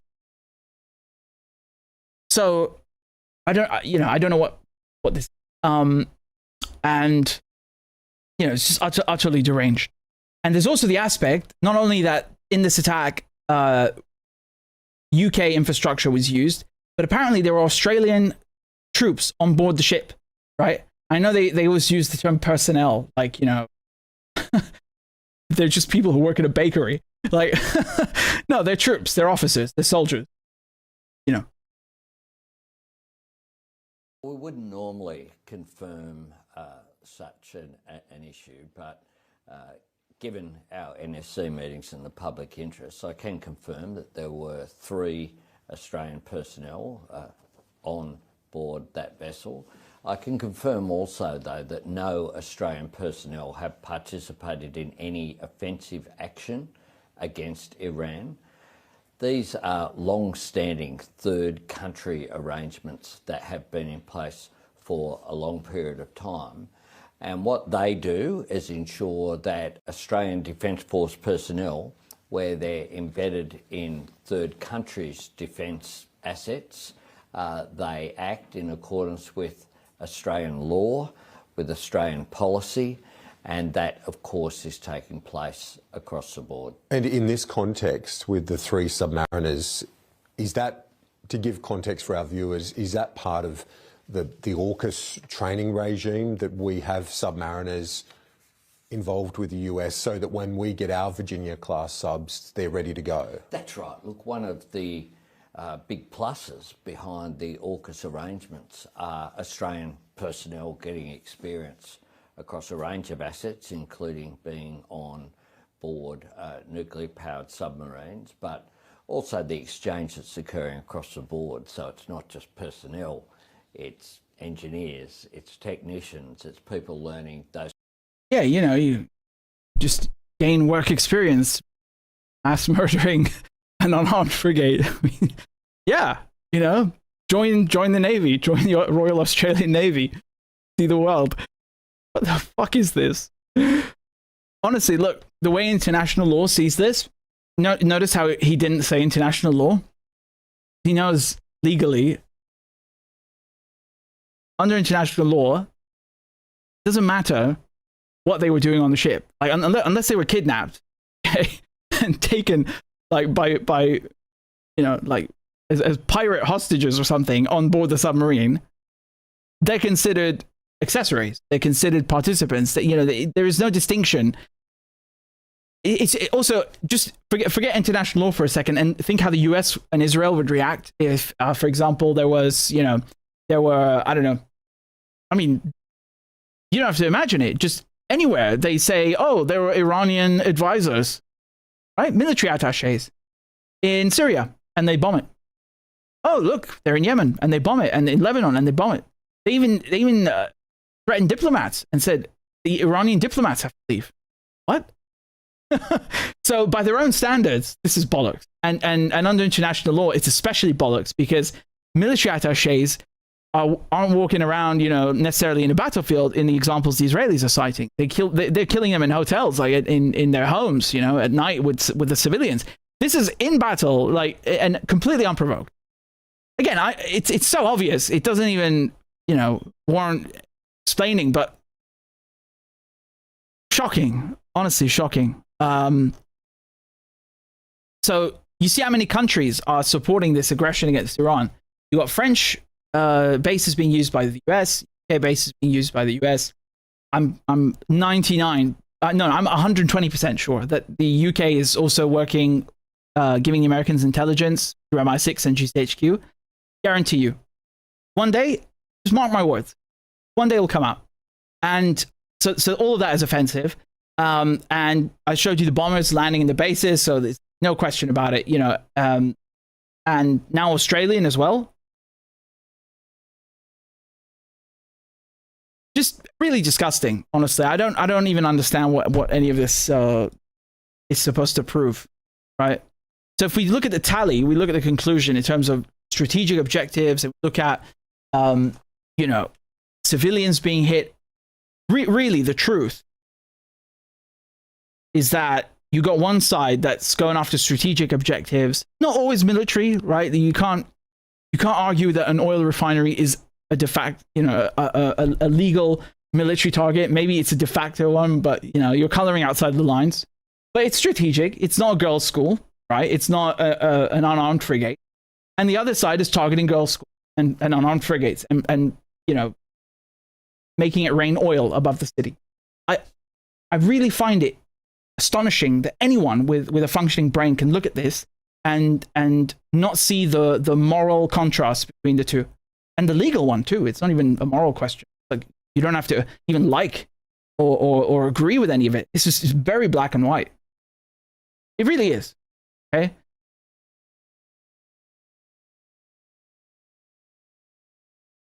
I get in trouble for saying that. I mean, everything I'm saying is stuff I've demonstrated to you. I've backed it up with evidence, testimonies, documents, photos, videos. Jesus Christ. I mean, you know, it's all of it is rooted in fact. You can't deny it. Okay? The only lie that's left now is they say the Iranians sunk the ship themselves, right? Which is what they said about they tried to spread that lie about the girls' school, and they did that about the Al-Ahli hospital in Gaza, and they also did it about Majd al-Shams with Hezbollah. You know, it's getting so boring. Change the record. Let's talk about the hotels, okay? Now, you could say this is coloring outside the lines, okay? But that's not the point I want to make. Since this war began, we've been seeing a couple different types of strikes by Iran in the Gulf country. So we already looked at the radar systems that have been disabled. We've looked at the oil refineries. The third type of strikes are hotels. Okay? Now you might be wondering, why on earth are Iran striking a bunch of hotels? So I'll show you some of the images that we have, and I'll give you the analysis or the assessment that I've come to. Okay, so in the last couple of days since we last went live, this is a hotel in the UAE that was struck by Iran. Okay, guaranteed. Sometimes it's just falling debris, but there's no question about these being in the bank of targets. This one is in Bahrain. Okay, so this was one hotel and two apartments, residences.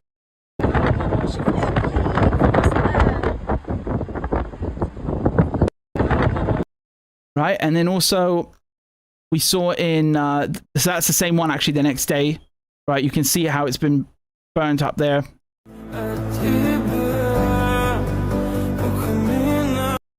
Okay, and then the Dubai consulate was also struck, and you'll understand the connection with the hotels and the Dubai consulate in a second. Okay, and then also the Saudi, the U.S. embassy in Saudi, not the consulate, but the U.S. embassy in Riyadh in Saudi Arabia was struck as well, and we also know from mainstream media what specifically was struck. Take a look. At a Fox News alert, an official source has confirmed that a suspected Iranian drone has hit a CIA station in Saudi Arabia's capital. Jennifer Griffin is live in Washington. Jennifer, what do we know? Well, Jessica, we've confirmed with an official source that, in fact, it was an Iranian drone that struck the station, the CIA station in Riyadh. It was part of that U.S. embassy compound, part of that drone strike last night that led to damage at the embassy. This is certainly a symbolic victory for the IRGC. Nobody was injured. Nobody was at the embassy at the time. The Washington Post was the first to report on the incident, and that it was, in fact, the CIA station that was that was targeted and hit. But what this indicates is that drones, the Iranian drones, are going to be a big problem. They can take out the missile launchers and even the missile stockpiles, but they have thousands, if not tens of thousands of these drones, and anyone can put them in the back of a truck and fire them. These are really the new suicide bombs of the next phase in the Middle East, and they're going to be a problem. Okay, so a couple points. I don't know why she calls it a symbolic victory. I'm pretty sure that literally, physically hitting a CIA station with pinpoint accuracy is a material victory, not a symbolic one. Okay. So why am I connecting those with the hotels? This is just my hunch, okay? This is my analysis. What I think happened is the US emptied all of their bases of their quote-unquote personnel, which is, you know, a propagandized term for soldiers. They told all their soldiers to leave the bases. They can't fly them out. So what are the soldiers doing? They're going and using civilians as human shields, right? Here we go. Every Israeli or American accusation is a confession. And they're staying in these luxury hotels. And I think the Iranians have very good intelligence. And there's also very sloppy OPSEC on the part of the soldiers themselves. Right? I think that they're just, you know, enjoying, you know, liquor and whatever else, and just kind of being sloppy and then getting hit. And that's evidenced by a multitude of factors. But you know, regardless, it exposes two things here. It exposes that the Iranians not only have good intelligence, they're also able to strike with pinpoint accuracy. And you know, they've been telling us the whole time that, oh, actually, no, it's Israel and the United States that have the best intelligence, right? And they're above everything and they can't be touched. And they've been telling us also that the Iranians and the resistance axis are the ones that use human shields. And everything we're seeing is the opposite, right? Turns out that they're using human shields because one hotel, you would think, okay, that was an accident. Or maybe it was, you know, a high value target that was so important, the Iranians simply could not pass up the opportunity. They just had to do it, right? 2 times, 3 times, 4 times. There's a pattern here.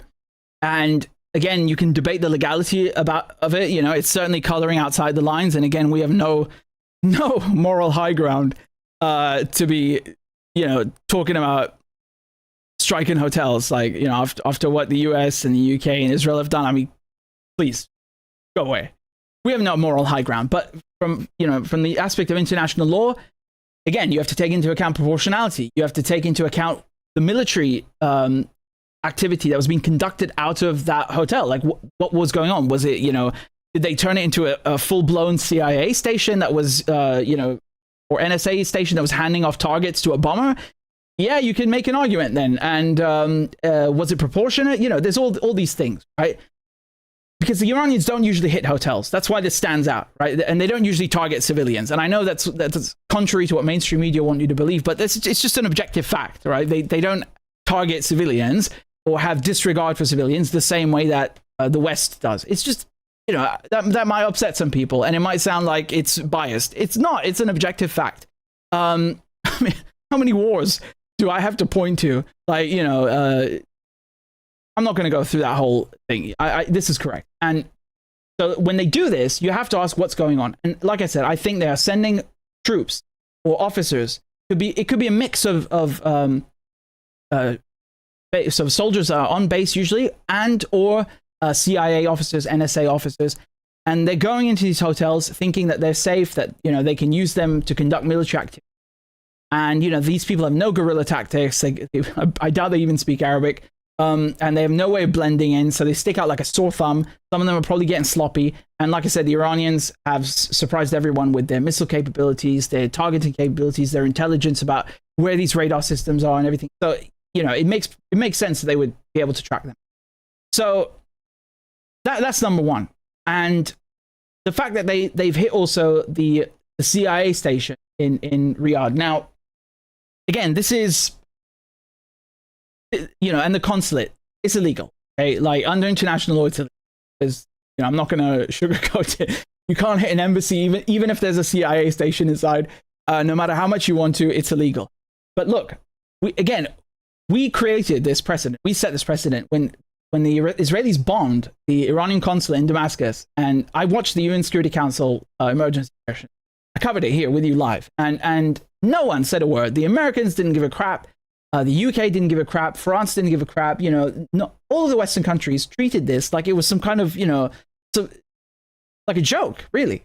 I mean, it's one of the clearest violations of international law, and it's very disappointing because if you look at all of the treaties in history that have been signed, Vienna Convention is probably the most successful one. Like, everyone has signed it and ratified it because it gives your diplomats immunity and you know, vice versa.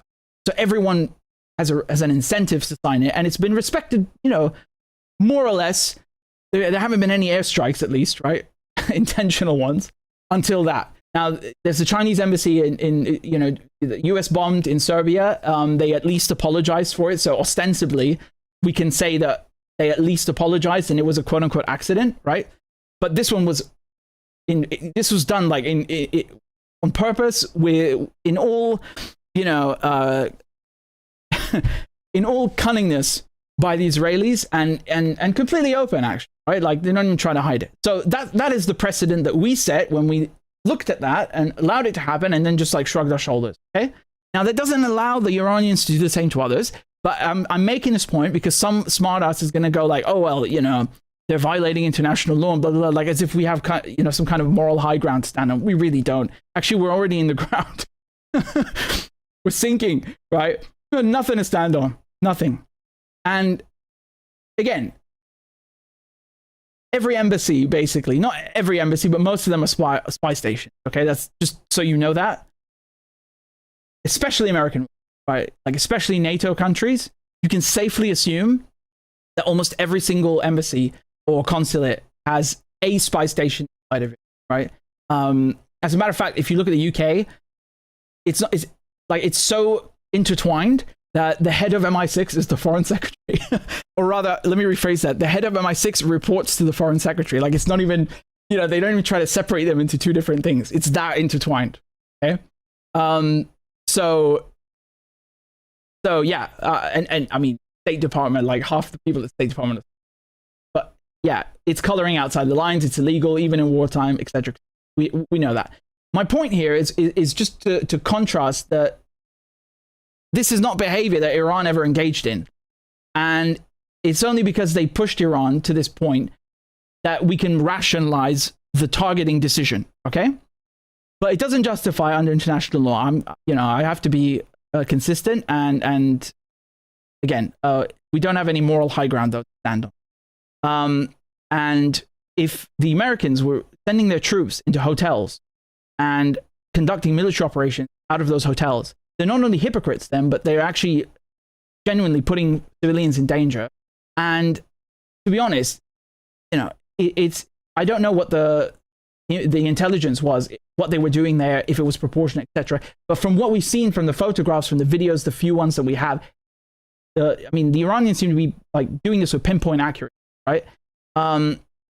So it's really just them giving the Israelis and Americans a taste of their own medicine, because how many times have the Israelis gone and bombed an apartment, you know, in Lahore or in, you know, in Damascus, because they said XYZ official was in there, and that, you know, like, they don't even make a statement. It's just like they normalize these assassinations so much. And then the bombing of the consulate as well. I mean, you know, and just this week, literally now in this war, threatening all Iranian diplomats to leave Lebanon. It's not even your decision who is accredited as a diplomat in Lebanon. You know, it's unbelievable. And so as a result of that threat, the Iranians struck the Israeli consulate in, embassy in Bahrain, right? And that happened just before yesterday. Yeah. Just one second. I'm double checking if it was the embassy or the consulate. I wrote it on Twitter as it happened. Yeah, it was the embassy. So again, this is stuff we've never seen before from Iran, but my point here is not to justify it or to, you know, speak against it. The point is to explain to you the significance of where this war is heading. Like, international law has been shredded. Okay, that is the analysis I'm trying to and the you know, the point that I'm trying to underscore is that years and years and years of these targeted assassinations in residential buildings, in hotels, you know, in crowded, densely populated civilian areas, attacking embassies, attacking diplomats by America and Israel have led us to this point. That is what I'm trying to tell you. And that's a fact. You can't, you know, argue. It's all backed up. I've covered all of this with you guys. I've lost count of the amount of diplomats and you know, military attaches and soldiers that they have assassinated. You know, and they're so emboldened and so arrogant with it. They don't even make a statement. Don't even give a crap. It's like they normalize this for the whole region, right? For the whole region. And speaking of which, ironically, in Dubai, the Israelis also carried out assassinations in hotels of Hamas officials when they felt like it. So, you know, it's not something that, it's not a tactic or an art of war that Iran invented by any stretch of the imagination.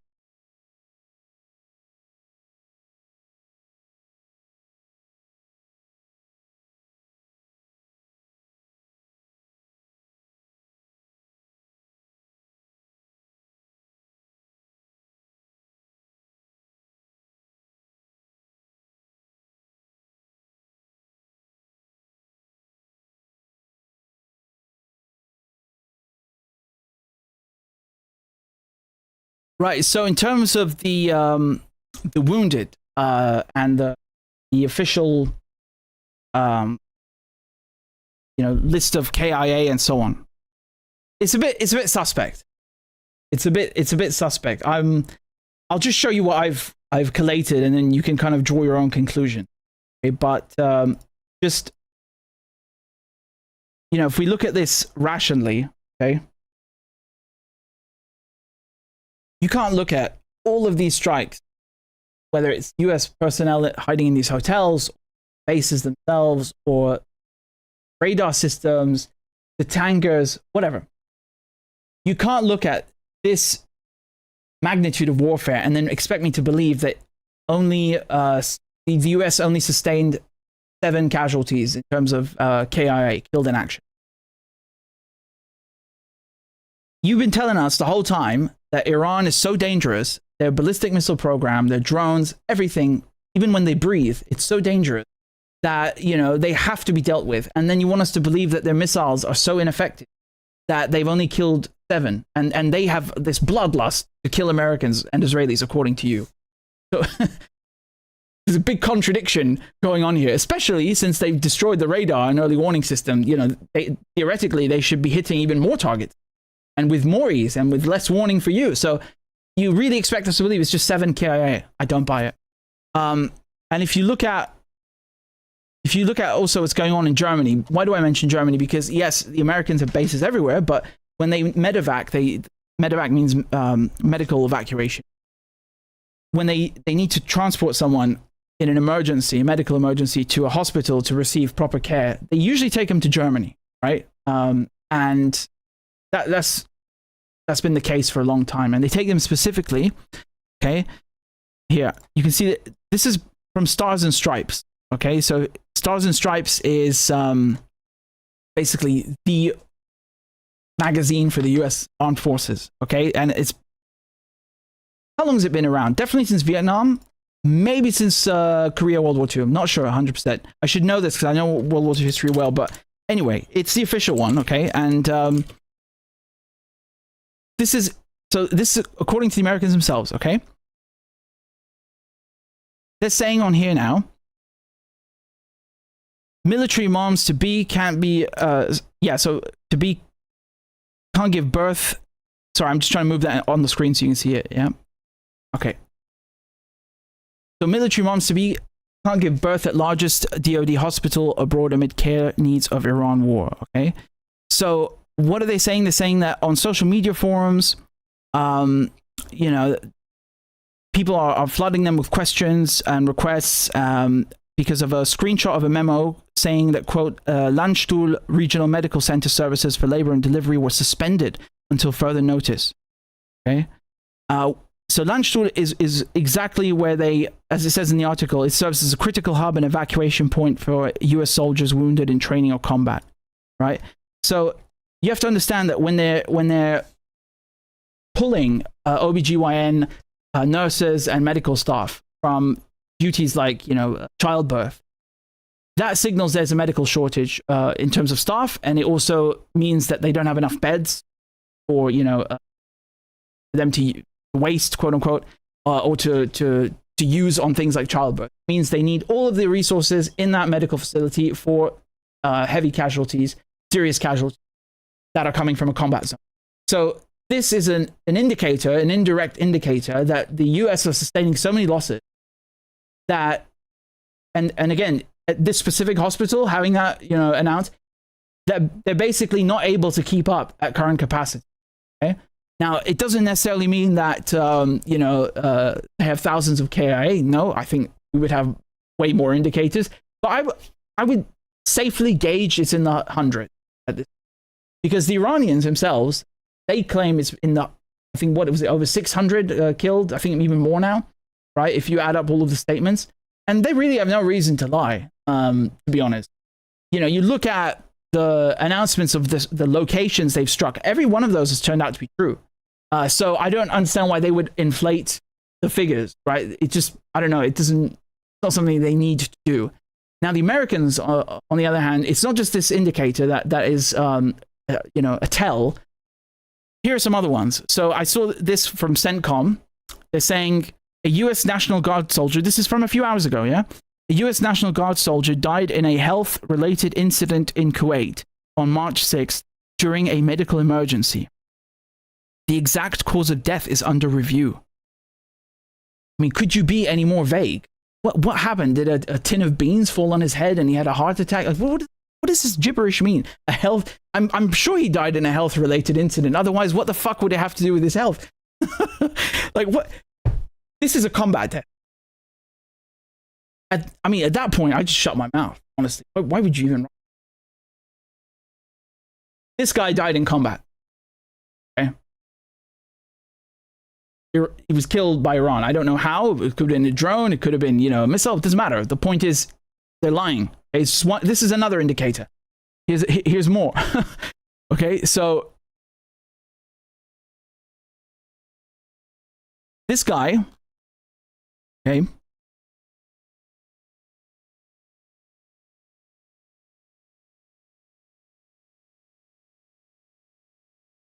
Lance Corporal, so he's in the Marines, Kevin Melendez, okay, they said he died in Saudi Arabia. Right, it's here, you can see on Instagram, yeah. Died while serving our country. The military says he passed away earlier this week in Jeddah, Saudi Arabia, in a non-hostile incident. Gee, what happened in Saudi Arabia this week, out of all weeks? Did I not show you the Prince Sultan base being struck? It looked pretty, it was in bad shape. And again, the emphasis on non-hostile incident. This guy's a combatant. What are you? So, do you see the pattern? And it's not the only one. There's more. Okay, there's more. There's another one, which I found the most bizarre of all, actually. It was like the NYPD announced it or something. Yeah.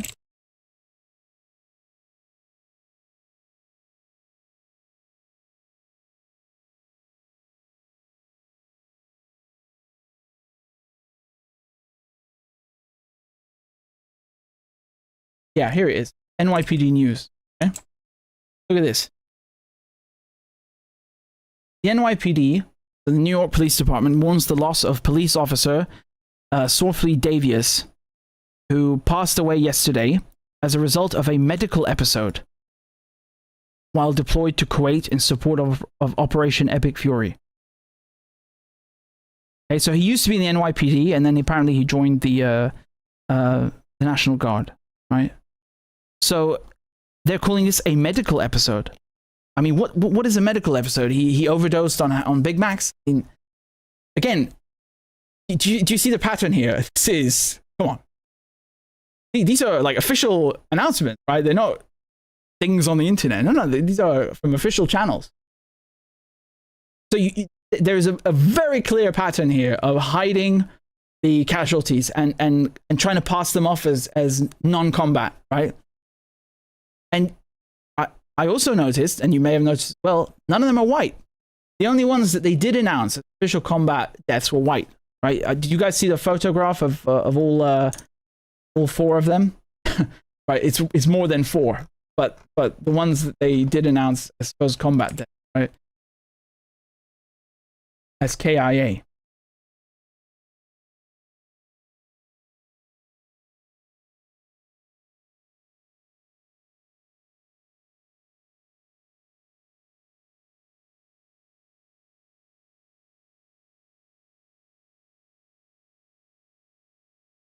Yeah, so it's now, I think, 6. It's gone up to 6, right? Yeah, here's from the Guardian. Okay, this is the latest one, right? Okay, so these are the only ones that they've announced as official combat deaths, right? And again, I find this extraordinarily hard to. There's just no way. There's just no way. None of this adds up. None of this computes. And the thing is with the Iranians is that, you know, in their culture and mentality and their religious mindset, martyrdom is something to be proud of. So they're not going to hide their casualties. That's another contrast or difference that I want to draw your attention. I'm sure that maybe in official announcements, right, like, it might be slightly deflated once in a while for whatever reason, but you know, you can't. It's not in the culture, and it's not the norm to do this stuff. You won't hear of someone who died on the front line being passed off as an outcome. Like, what the hell? They're proud of that. It's an honor to die defending your country. You understand? But it's just, you know, it doesn't add up, and so that's why I'm inclined to believe the casualty figures that the Iranians give about themselves, and I'm not inclined to believe the ones the Americans give about them, because this is not right. There's something fishy going on. Sorry. And they have every reason to hide and deflate the numbers. Right? It's just common sense. It's just critical thinking. It's nothing more. And of course, you know, using the available evidence. Right? We're not drawing this out of thin air. I think this is a fair assessment. I think it's accurate to say that they're lying. Okay, I could be wrong. I may be proven, you know, they may prove otherwise later, but I think I'm correct in this assessment. And I think most of you watching will agree that this is very, very likely that they're lying about the figures. And by the way, you'll recall with the Iranian strikes on Ain al-Assad in Iraq after the Soleimani killing, assassination, you know, they first said that there were no injuries and no casualties, and then, oh, there's a few traumatic brain injuries, TBIs, which basically means they got a concussion, allegedly. And then they said, oh no, it's actually a few dozen, and then it's over 100, and you know, who knows what happened today. I'll also remind you that during the Iraq invasion, there were all the, you know, I remember this, seeing it on the television, that you had friendly fire incidents, like, you know, the US shooting at UK helicopter, right? And at the time, I don't know, it felt like, okay, they're just, you know, it's just a bunch of cowboys, like, trigger happy. Now, you know, upon further reflection, I don't think that's what happened at all. So in Kuwait, 3 F-15s got shot down, and the official explanation is that it was friendly fire. So apparently the Kuwaitis are so brilliant, they can even shoot down American jets. The Iranians can't. Weird. I didn't know the Kuwaitis were so, you know, were so proficient in combat. I was not aware of their game. Expect me to believe this? Come on. That's nonsense. Iran shot those down. And again, all of the evidence points, because Kuwait is not a military power. All of their air defense systems are run by the Americans. And they have safety mechanisms in place to avoid precisely. And they're at war with Iran, which is a military power, right?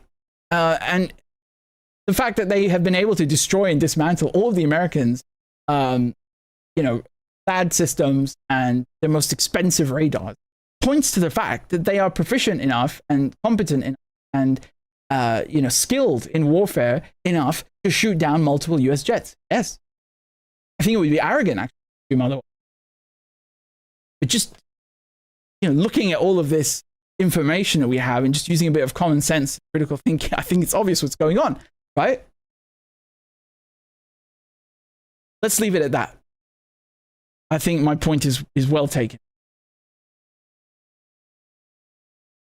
So again, I'm very grateful to all of you for tuning in. Please support the show on PayPal and Patreon and GoFundMe. I'll put all the links in the description. And if you're new here, remember to subscribe.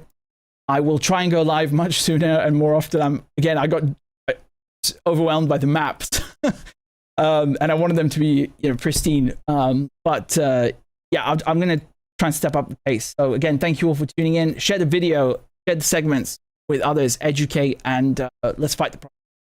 Thank you all for tuning in. Take care. Cheers.